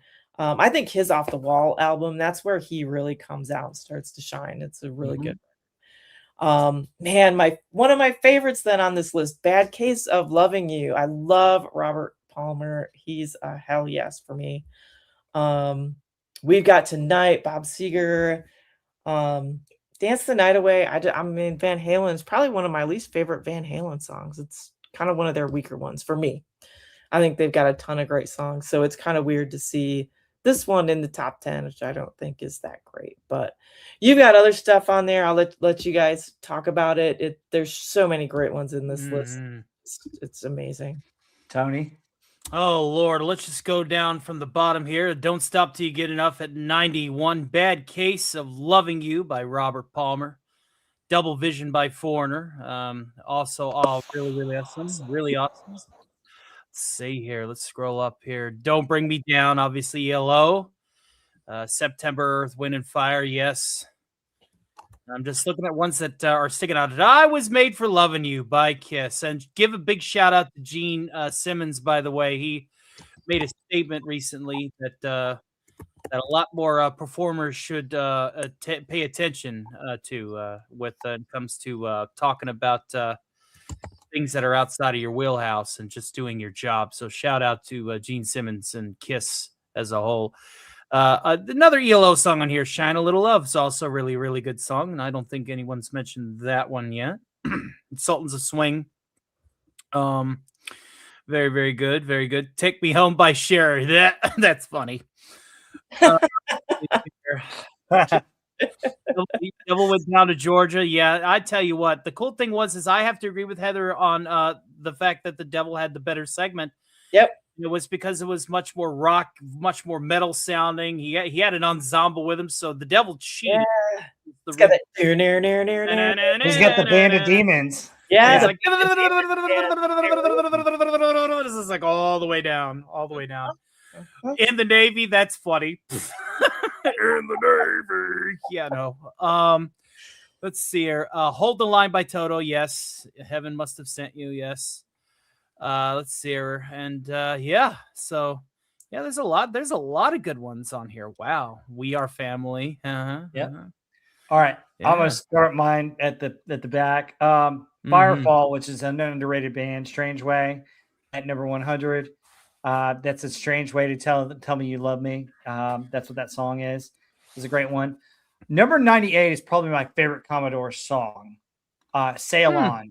Sail On. Yeah. Oh, yeah. That's a good song. Sail on down the line. It's a breakup song, but it's really pretty. I love it. And Lionel Richie's voice is amazing on that. Good for that. We mentioned Van Halen's Dance the Night Away. It's kind of catchy, but I think really, I mean, We've Got Tonight by Bob Seger and the Silver Bullet Band. It's just incredible. Bob Seger is an incredible artist. He needs to get more love. Yeah. Robert Palmer, I totally agree with you. Heather Al, Bad Case of Loving You. Great song. He's got so many hits that are sporadic. I wish they were all together in one album or around one album, because he would have been a bigger artist. And I agree. Don't Stop Till You Get Enough is a great song by Michael Jackson. And the sad thing is, I always think of Rush Hour 2 when Chris Tucker's when they're in the car. It's like, hold on, that's not how you do Michael. And they think he's Michael Jackson after he does it. So that was pretty funny. Foreigner, Double Vision. I mean, Foreigner had so many great hits right in here. Just incredible. Eddie Rabbitt's Suspicions is okay. Ambrosia, How Much I Feel. I know it's another yacht rock song, a sappy yacht rock song, but I think that's a good song. It was a little bit overplayed. That's How Much I Feel. Yeah. Let's see. Eric Clapton, Promises. Yeah, that's good. That's a really good song. A good song. I missed that one. That's good. Yeah. Don't Bring Me Down by ELO. Yes, it rocks in concert. I mean, folks, if you get a chance to see Jeff Lynne's ELO, see him. It's awesome. It's a phenomenal concert. I paid heavily for 6th row and don't regret one bit of it. It's just phenomenal. Don't Bring Me Down is great. And the original song, the original lyric is Gruce. And the funny thing is, when he was doing that, he just threw it in as a line because he couldn't think of another way to rhyme it. And the guy who was producing him when he was doing that was German. It's like, oh, you know Gruce, you know the word. And he's like, no, I don't. I didn't know that was a German word. And yeah. Funny. And the funny thing is, if you go to an ELO song or ELO concert, there'll be people with T-shirts that say Bruce on them. So if you get it, you get it. And you're like, oh, dude, that's cool. Time Passages by Al Stewart's another yacht rock song. September, Heather, you nailed it. That's my favorite Earth, Wind, and Fire song. I love that song. I mean, it's overplayed, but I can listen to it any time of the week. I mean, wow. I do like the Linda Ronstadt, Ooh, Baby, Baby. That was a crossover hit from the countryside, and I thought that was really good. Gino Vanelli's I Just Want to Stop is a popular song. I just want to mention it because it's popular, but I don't think it's that great. I Was Made for Loving You by Kiss is outstanding. Shine a Little Love by ELO. That song, if you go to the concert, he's got an interesting green neon glow that they use electric light show for that song. And the crowd gets into that song because they do the claps to it. Yeah. It's fantastic in concert. I mean, it's even better than listening to it on that. Isn't that the one he wrote to get out of depression? Is that the song? Mm-hmm. Yeah, it's good. Yeah. You got a couple other disco songs like Born to Be Alive. Gotta Be Real is another one that's popular. Unfortunately, I always think of was it those movies with the Not in the Museum movies for that. There's one that ends with that song. Night at the Museum. I'm sorry you have to watch stuff like that. Why? Yeah. Why? Well, those are good movies. I thought that Ben Stiller is a guard where all the exhibits come to life. Yeah, I thought they were good movies. Anyway, there's one that's dedicated to Robin Williams at the very end. But Love Is the Answer is another yacht rock album single that people like. Renegade is probably one of my favorite Styx songs. And it's so rockin'. I mean, Tommy Shaw. I know it's overplayed, but it's great. SB4H is saying it's overplayed at the Steelers games. At the Steelers. We can't help the Pittsburgh Steelers suck, so that's not our fault. You just, let the rest of us like Renegade. Yep. You know what? Sorry, SP4H, I got to join her on this one. I agree. I join both of you two on that. Little River Band doesn't get enough love. I like Lonesome Loser. It's a pretty song. Let's see what else is on. I love The Nightlife by Alicia Bridges. Yeah. I don't know. Got the disco. Yeah. Chucky's in Love. I don't know why. It's a little bit catchy earworm. Chucky's in Love. Sultans of Swing by Dire Straits. I love Dire Straits. What a great song. Let's see. Earth, Wind and Fire, Boogie Wonderland. I think September should be higher than Boogie Wonderland. I agree. Yep. Rock and Roll Fantasy by Bad Company is amazing. We Are Family by Sister Sledge. That was the song that the Pittsburgh Pirates used for their 1979 World Series. Overplayed. We Are Family. They played it like every game after they would win. They played We Are Family, and it's like on all nostalgia stuff about baseball. You see it. It's just like overplayed. Devil Went Down to Georgia. Great crossover hit. You guys mentioned a lot about that. In the Navy by the Village People. Oh my gosh. In the Navy. I actually like She Believes in Me by Kenny Rogers. I think that's a great song. And Sharing the Night Together by Dr. Hook's okay. I'm surprised, Tony, you didn't pick your theme song here by Sister Sledge. He's the greatest dancer. I mean, come on. Rob, when have you seen me dance? You're one of the few people on Holy Terra that knows what I look like and how I walk. And I walk like a freaking penguin, dude. All right? So, no.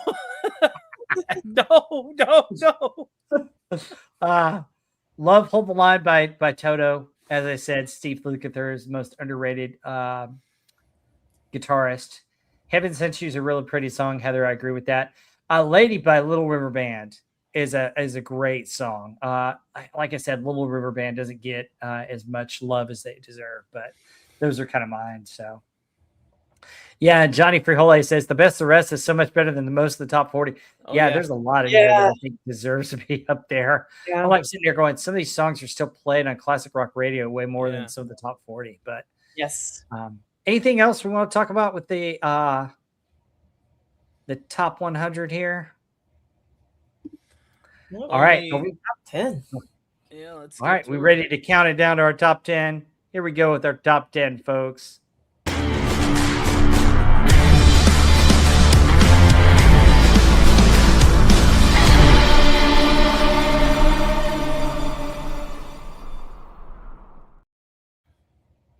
All right. Who wants to start us off on the top 10?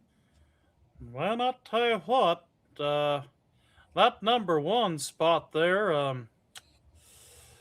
reminds me of the time I had 9 Coronas. I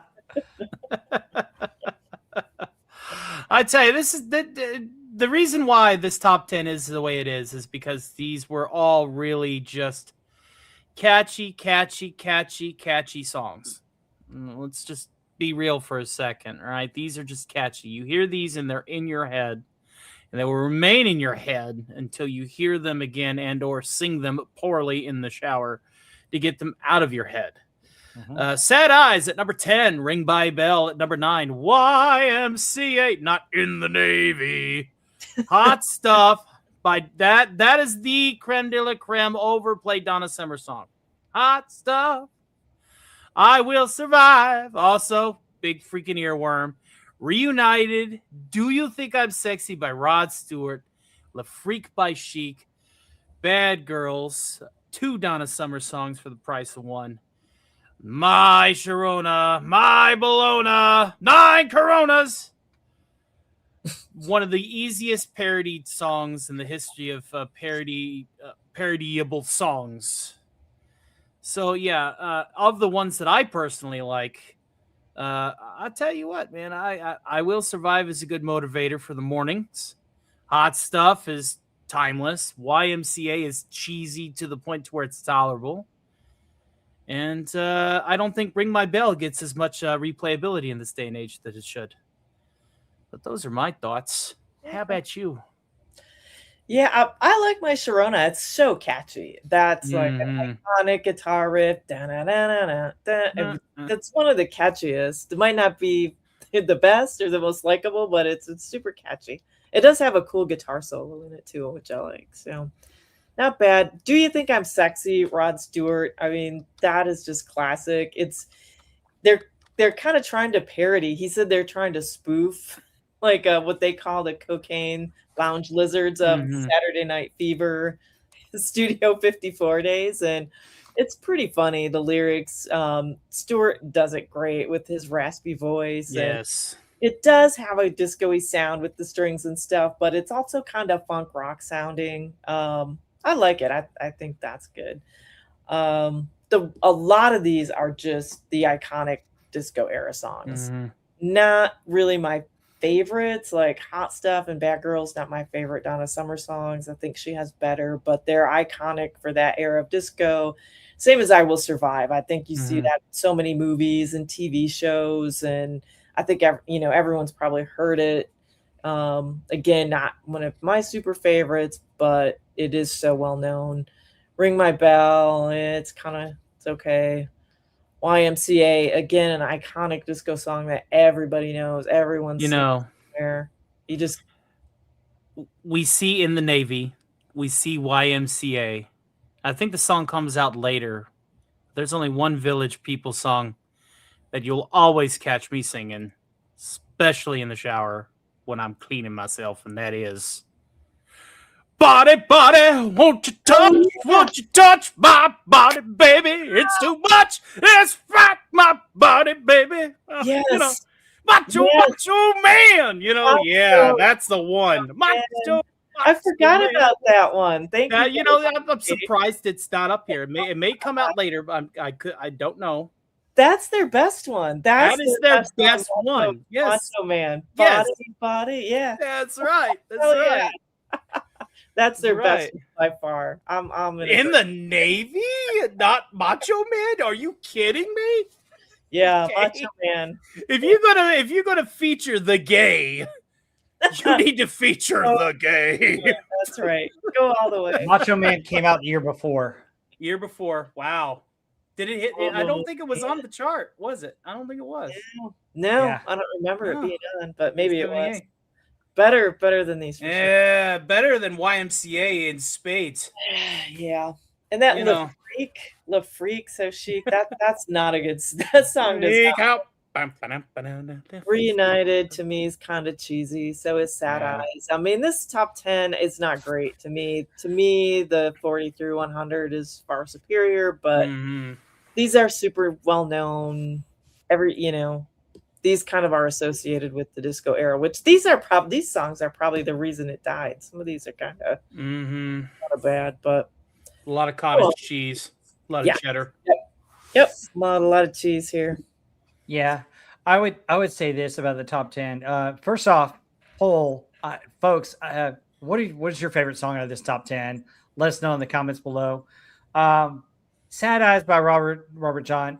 It's the chorus is a little catchy to me, but if you listen to the song, he's basically he's cheating on his spouse, and he's telling the other girl, "Hey, it's over," and she's got sad eyes. And I'm sitting there going, why did it take me so long to realize this? The song was a really cheating song. I'm just like, funny. Wow.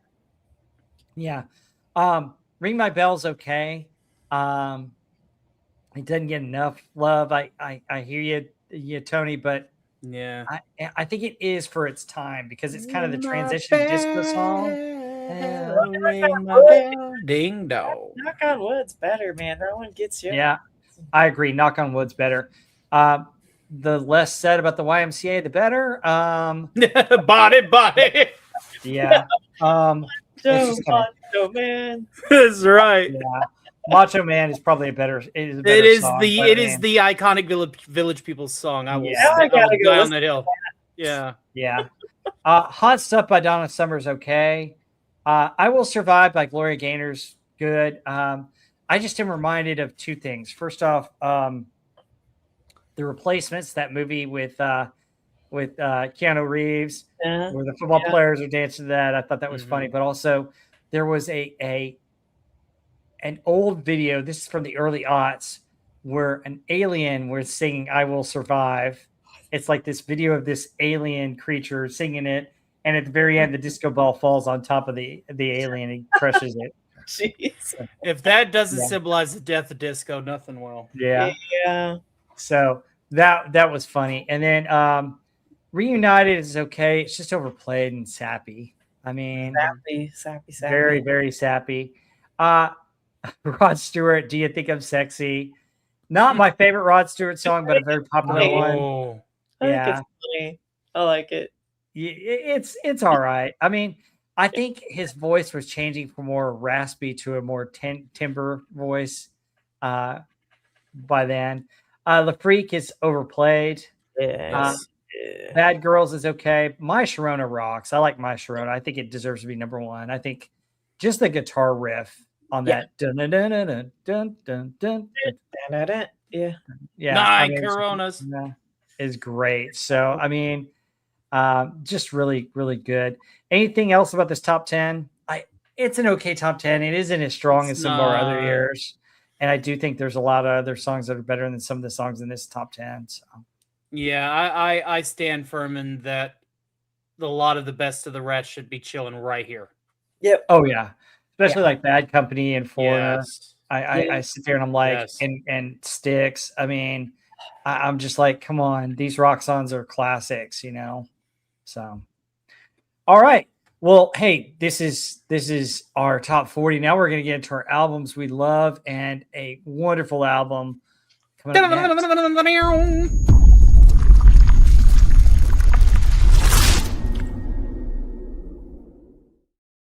You didn't change it.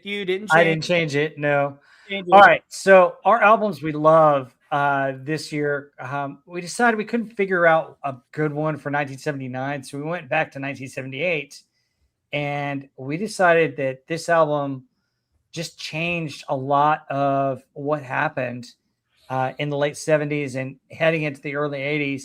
And that was Van Halen's debut album.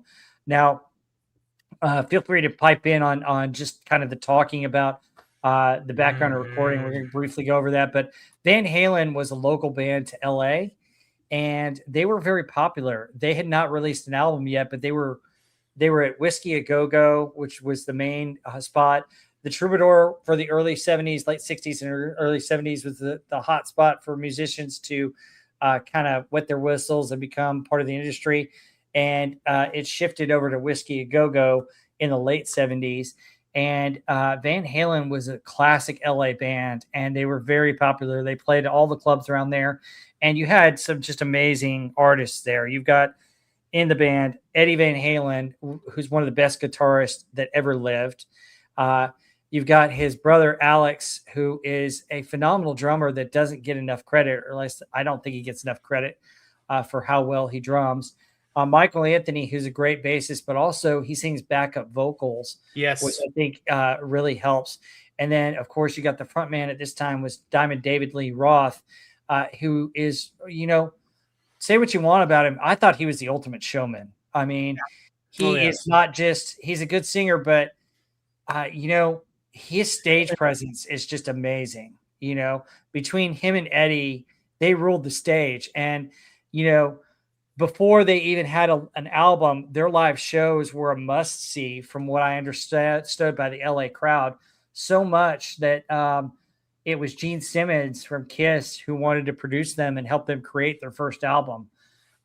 This album, Van Halen, is the first one, their first album, entitled Van Halen. It was released in February of 1978, and it's regarded as one of the greatest debuts albums of all time, just because everybody wanted it, because they were so popular, a touring band in LA.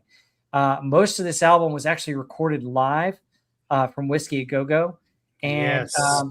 Michael Anthony has a great quote here. He said, we didn't have a ton of material, so we basically just took our live show and all the songs we knew and went for it.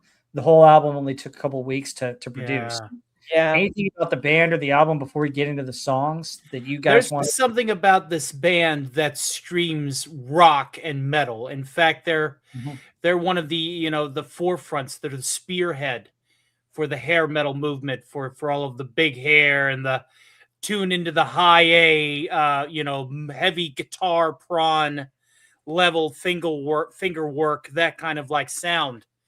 And if it wasn't for these guys, I mean, Poison, Whitesnake, just name a few, and of course, when you have somebody like Gene Simmons wanting to produce for you from the get-go, that's like a good sign that you're going to make it. And so, say what you will about what happened whenever they sold out to Geffen Records, but this was way before then, and this was their best time. This is one from one metalhead to another, to Wes Cagle, hail to you as well. There's three of us that can wholeheartedly agree between West, Heather L, and I. Yeah, this album kicks ass, and you're taking me to a spot. Well, I miss Hangar 18. I need to bring that show back from the dead, because now you got me pumped because we're talking about this album. But yeah, just fantastic stage presence. As it cannot be understated. They knew how to work the crowd. When your bassist is providing backup vocals, adds just to the standard melody of the presentation of the music, and the fact that they did this in such a small amount of time. Yeah. Up to this point, we were discussing, these guys spent so long and went into meditation circles and traveled into the country and got all this inspiration and this muse. Here's a bunch of guys who just said, you know what, hold my beer, give us a couple of weeks, we'll be ready to rock. And they came out and they just kept on rocking, at least all the way up to Geffen. Shows their strength as a band too, right? Yeah. They just play these songs and in a couple of weeks record this album, because they are so tight from playing all these live shows together, have this material, and just had such a great sound with Eddie's guitar. Yeah. Pretty impressive. It's a totally different take on making an album, right? Than let's engineer all these different sounds and spend a lot of time songwriting. This is just, hey, let's capture what we do live on a record. And it came out fantastic. You can feel the energy in all the songs. Even on this album cover, you can see it almost looks like movement, the way they've captured it. You can just see the energy that they put out. And it's an iconic guitar record. It's not about singing, songwriting, lyrics. It's a guitar iconic, probably one of the iconic guitar records of all time. Every riff is fantastic. The guitar solos, and just how tight they are as a band is what really stands out to me in this. They were naturals. Yeah. And it got to the point where people wanted to see Van Halen mainly for Eddie Van Halen's guitar work. I mean, it's just crazy. Yeah, he's incredible. You guys ready to get into these songs? Yep. Oh yeah. Tony, you want to take it away and talk about Running with the Devil? Running with the Devil, inspired by the Ohio Players' 1970s song "Running from the Devil," and the car horns in the song are the band's cars. That's right. They recorded them honking their horns. The song's verses deal with an individual's experience, including learning a simple lifestyle. It's not as simple as it appears. Living on the street can suck, especially whenever you're trying to avoid the consequences of making some bad decisions. Alex Van Halen has stated that this song best optimizes why Eddie Van Halen was such a genius. Yes, there's just something about that. Just the way the opening riff, that boom, boom, boom, boom. Bum, bum. Yeah. Da, da, da, da, da. It's just, and it just sets the mood. And the little guitar fills, the guitar fills that go in between. Yeah. Oh yeah. Yes. Just beautiful song. I like it. And of course, it was featured on this Adam Sandler movie called Little Nicky. Yeah. Oh no. Really? I didn't know that, but Yeah. I remember Little Nicky, but I don't remember it being featured on that, but that's kind of cool. Running with the Devil was, I think, the opening track whenever John Lovitz got kicked into the pit. Oh, cool. Yeah. Interesting. It's a great opener for that. Oh, yeah. Great opening. Oh, awesome. Yeah. Oh, yeah. Heather, I think it's a great song. It's a great way to open the thing. And you know, the thing about it also is that, you know, people want to go towards the devil imagery of it, but you know, it's really about, you know, life being tough. Yeah. And you know, every day is a struggle. That's what it's about, as Tony pops the top. I assure you, it's Nuka-Cola. I know. I'm just kidding. I'm toying with you, but yeah, I think it's a great way to open up my the album, and it's perfect. You know. Yeah. Great opener. Yep. Heather, as somebody who loves guitar, you want to talk about Eruption? Eruption. Yeah, Eruption, regarded as one of the greatest guitar solos of all time. And what's even better about it is it's its own actual song. Like, I love that the band like took a guitar solo and just made it a track. Introduction is based on Let Me Swim by Cactus. It had been part of their live show since 1975. Eddie recalled, I didn't even play it right. There's a mistake at the top end of it. To this day, whenever I hear it, I always think, man, I could have played it better. Which is funny because everyone, you know, who hears it and sees it and thinks how awesome it is. And he's thinking I could have played it better. That's pretty funny. It's great. It's such a great, I always kind of think of it. I hate hearing the next song without hearing that first, because it's such a smooth transition. It's almost like an intro to that song. And it's great live. Seeing him play it live too is fantastic. Seeing as that transition is a cover anyway, so it works. Yeah. Yep. It's a great intro.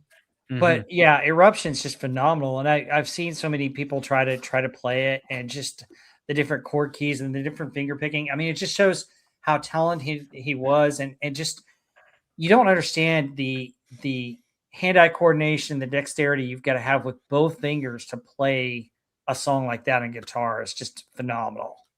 And he doesn't even look like he's playing, right? He's just wrenching music out of this thing. Like, when you see him move, it's not even like he's playing. It's just like a part of his body, and it's just incredible the way he treats your guitar like your woman. And it just, he's amazing. Yeah. Oh, absolutely. And I love the way. So the reason why I love it also is because I love how it feeds right into "You Really Got Me," which is King's. I mean, this album, just the first three songs just flow so well together. It's just unreal. But you Really Got Me is a cover from the Kinks song. It's the first single that they released off the album. And the funny thing is the Kinks, David Davies has claimed to dislike this version of the song, which is kind of funny because I think that this is probably a more popular version of "You Really Got Me" than the Kinks, and I actually like the Kinks version. What do you guys think? Too. I love the Kinks too, but this is, I think, the better version. It's just got the the hard. They make it so much harder with the. I think that's just the metalhead in us talking, Heather. But yeah, I agree. Well, and they harmonize really good. Yeah, they do. Yeah, they do. I love the Kinks, but I think they hit the vocal on this really well. Mm-hmm. And the guitar solo on this too is just fantastic. Oh yeah, it's great, and I like David Lee Roth's voice on it. I mean, I think he really nails it. I think he nails it too. But you know, you think about it, a song like "You Really Got Me" was, you know, how a lot of bands start by singing covers before they develop their own songs. And for them to put a cover like this on their first album is pretty good too. That became ballsy a hit. Too. It's ballsy. You can't be risky to do a cover this early into your career. Yeah. Tony, you ain't talking about love. You want to talk about that? I ain't talking about love. Well, you're talking about the song. I was supposed to say. No, let's not talk about my. Wait, what? Yeah, we don't. This is the fourth single from the album, and it was written as a parody to punk rock. Eat Your Heart Out, Sex Pistols. DLR didn't consider it good enough to show his bandmates for a year. Wow. it is still one of the few songs that Sammy Hagar, that's right, the I Can't Drive 55, Sammy Hagar would sing. Funny. This is actually my favorite song on this album. One of my favorite Van Halen songs, period. I just love the guitar riff on this, the opening riff of this song. Plus, it's a good antidote, man, to all the sappy love songs. Just they talking about love, and it's good stuff. Yeah, I mean, it was supposed to be a parody of punk, and David Lee Roth just didn't like it enough, and they finally showed his bandmates, and they finally were like, "Yeah, we can work with this." Yeah, so. That's great. I'm glad he eventually did, because it's one of my favorites. So, yeah. And Sammy actually, when Sammy Hagar, when they replaced David Lee Roth with Sammy Hagar, Sammy wouldn't do a whole lot of David Lee Roth songs because he didn't feel like it. Yeah, it didn't fit. This is one of the few that he would do. Which, yeah, I mean, I think Sammy does it okay, but I think David Lee Roth does it better. But yeah. Yeah, I think they just a different style, and I like them both, but to me, they're two different bands. They're so different, and they have a distinct sound, and I don't think they need to sing each other's songs. I think no, they don't. Fine. So, Heather, you want to talk about "I'm the One"? Yeah, "I'm the One." Another great guitar riff. Eddie's guitar is the highlight of the track. Considered one of the most challenging songs to play. The lyrics blend humor and machismo, celebrating self-assurance and romantic conquest. Interesting that it's one of the most challenging to play. It does have that really cool, quick guitar riff in it. Another great song to come. This album too, kind of, sticking with the trend of all the records that we've done. I don't think this has any filler. This is one that I can still listen to today, every single song, and love always. Yeah, this song also, I think Alex doesn't get enough credit for his drums. Yeah, and his drumming is phenomenal on this song in particular. Yeah, that rapid fire in that one, in the sections where really cool. But like Alex Van Halen, when we talk about Van Halen, we talk about Eddie, but Alex is a hell of a drummer, and he does a great job on this song and a couple of other ones where you're just sitting there. The lyrics are kind of throwaway for this song for me, because I love the guitar and the drum work on "I'm the One." Yeah, I agree. The guitar and the drum make this. In a time before drum machines, the fact that Alex could, if you were to just take this record, just take the song and introduce it to one of these kids that have not listened to classic metal or classic rock, and just debut the song to him and be like, do you think that's a drum machine? Yes or no? And, I would say about five out of every 10, would be like, yeah, that's a drum machine, because Alex was that good and he was that fast. Yeah, he's just amazing. All right, we'll talk about Jamie crying. Probably one of the most well-known songs off this album. It was the third single. It actually never charted, which is surprising because it was played so much. The song came from one of Eddie's riffs. So he started the riff, and then David Lee Roth came up with a kind of high school one night stand song for it. Roth describes it as a pop song. Roth stated to the Cleveland Plain Dealer, "I don't consider it a bubblegum.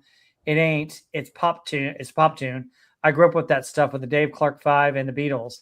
He also described the song as cosmic cha-cha, which is typical of David Lee Roth saying that, and said that we're the band that sold a Ricky Ricardo rumba in Jamie's Crying. So, and it's also used in Tone Loc's Wild Thing. Yes, the opening.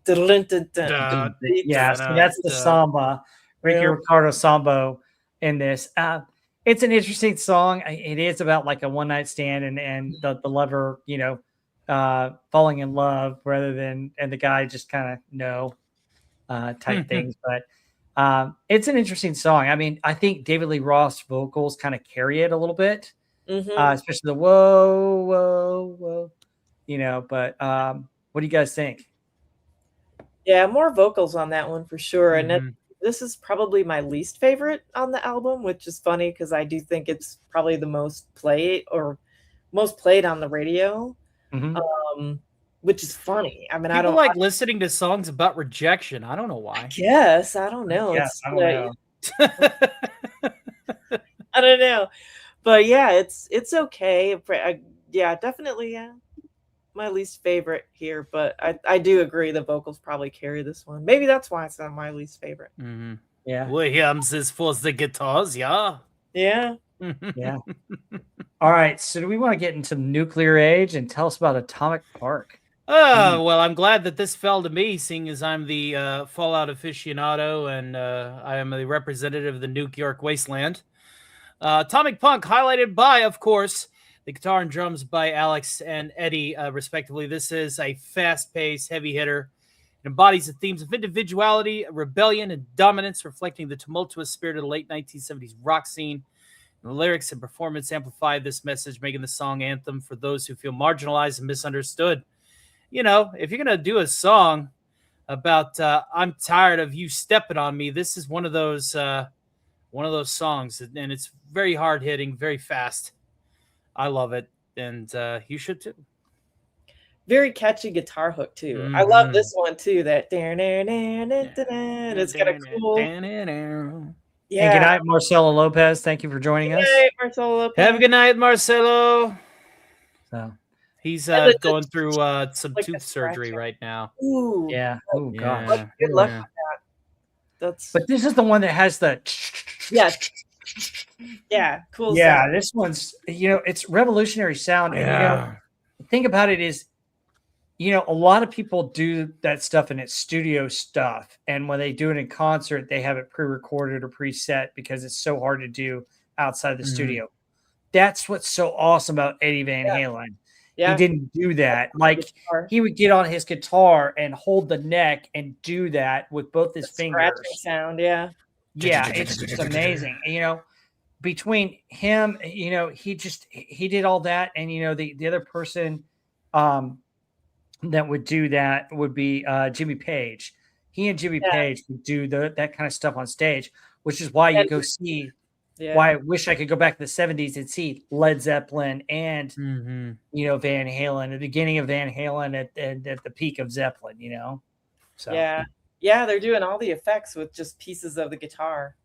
Yeah, not using any studio effects. Yeah, so very cool stuff. Heather, do you want to tell us about Feeling Your Love Tonight? Feel Your Love Tonight explores the themes of desire, anticipation, and the excitement of romantic pursuit. The song has a sense of youthful romance. Yeah, Feel Your Love Tonight. I think that's one of the weaker ones too. Maybe that one. Agreed.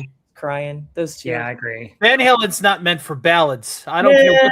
I don't care what Geffen has to say about that. Ice Cream Man. That's a good romantic ballad, right? Yeah. Well, we'll get to that one, but we'll get to that one in a minute. It's a Roth style romantic. Yeah. Romantic ballads are not really for them.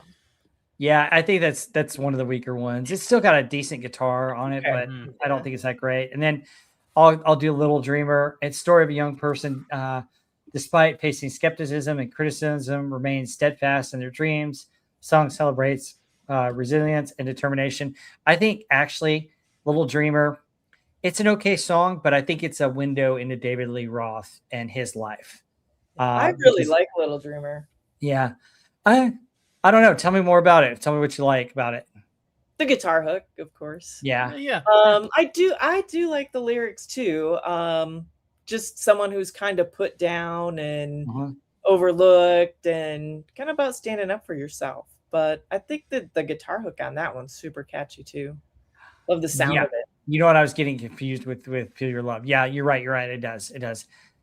So I haven't listened to side B in a long time until today. Yeah. Little Dreamer's got a really good. It's probably the catchiest guitar hook of the B-side. Yeah. So very cool. Tony, you want to tell us about Ice Cream Man? Speaking of ballads, this is less of a ballad and more of, hey, this is what I could do for you. It's a cover of a 1953 blues song by John Brim. And Mr. Roth presents himself as the Ice Cream Man, symbolizing someone who offers a variety of pleasures, much like an ice cream vendor offering different flavors. Roth often performed the acoustic guitar intro live This I don't consider this a ballad. I just consider this like like a peacock, spreading his tail out, going, "Hey, check me out. Here we go." It's a little bit more of just being confident about what you have to offer, and even if you oversell it a little bit, as long as you get the payout, who cares? Sell your ice cream, kids, before it melts.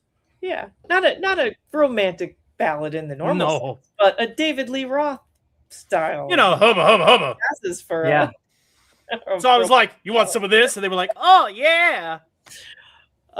It's funny, all the sexual innuendos with the ice. Oh yeah, so many innuendos. It's a fun song. Yeah, I think the acoustic guitar is interesting with David Lee Roth. I mean, it just shows the talent of the whole band, and for him to perform that part live, it's kind of like Heart, when Nancy Wilson would do "Crazy on You," and she'd have the intro to "Crazy on You" with the acoustic. Now, "Crazy on You," I think, has a better acoustic and a better riff at the beginning than some of this. Yeah. Well, that's one this. But this one's a catchy song. I think it's one of the catchier songs on side 2. It's fun. It's just a fun song. Yeah. All right, Heather, tell us about "On Fire." On Fire, high energy rock song that primarily revolves around themes of excitement, passion, and the powerful impact of music on the listener. It's a fan favorite, known for its catchy melody and energetic performance. Yeah, I agree. I heard how to agree with that. Good way to end. It's a good way to end on a high note again. Yeah. Oh yeah, I think so. Picking it back up with the guitar riffs and the fast pace, and good way to wrap up the album. Yeah. And I think hexy kicks without a machine. Ending songs in the concerts too. So the drum kicks, right? Rapid fire drumming is six kicks per second. Hexy kicks. Yeah. I mean, just amazing stuff here. By the way, some of these pictures of the band in their early years, tried to get them from like 78, 79. So, but talking about the album in general, that was the way to close the album. It peaked at 19 on the Billboard and LP and tape chart, which is phenomenal for a lead single or a lead album to peak that way. Sold over 10 million copies, and it received a diamond certification from the Recording Industry Association. Basically, to get that, you've got to sell a ton of albums, and so it's one of the best selling albums in the country.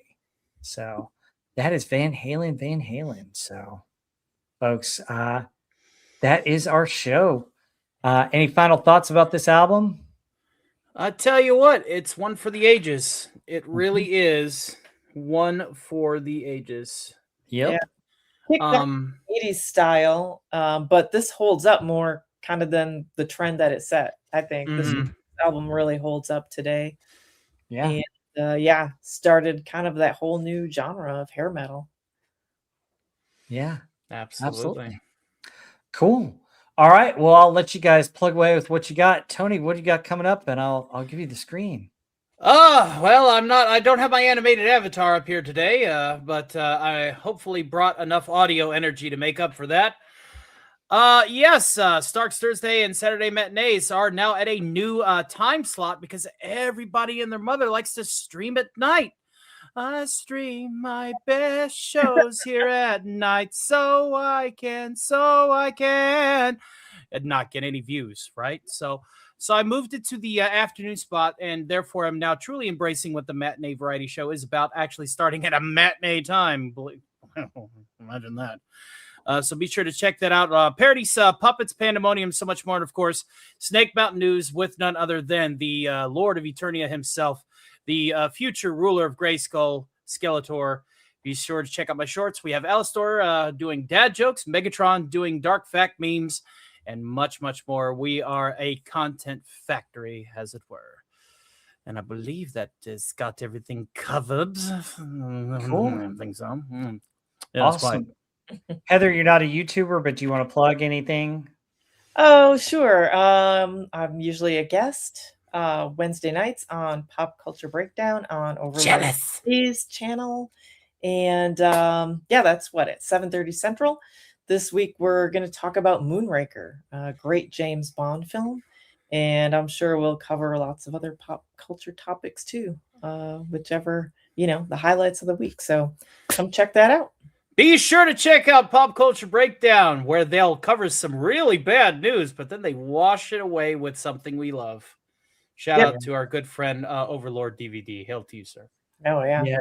Overlord DVD. I'm on his channel as well for Pop Culture Breakdown at 7 o'clock on Wednesday nights. And then he also does Friday Night Frolics at 7:30 on Fridays.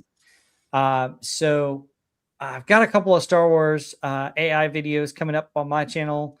Next week, we won't have a live show because it's Easter Sunday, but coming up on the channel in April, we're going to do The Searchers. We're going to get into our next, I'm excited about this, Masters of the Air. Heather and I are going to do Masters of the Air. We'll do one of the episodes of Masters of the Air. And then at the end of next month, get ready because Tony, Heather, Agent Pepsi 1, hopefully she'll be back with us, and I are going to give you our top 40 songs of the 70s. And it's going to be a fun show to do. So stay tuned for all of this and more on Rob Wright's Gen X Pop Culture. Thank you guys for being here. Appreciate all the love and all that you've done. Be sure to leave some comments on the way out. Please do. Refresh the stream. It helps with the stream and stuff. And I've tied it to playlists, so if you want to share it, like it. And here's another neat notion, fellas. Once this converts to a video, get on your mobile devices. You have 3 times to use a hype button every week. Go ahead and hype the show up and let it reach more people. That way, he gets his watch hours. We need to get Rob Wright monetized. Yep. I'm only about 123 away, so we'll get there hopefully soon. So anyway, folks, thank you so much for being here. We'll see you guys on the next one. Bye. Bye, everybody. Toodaloo.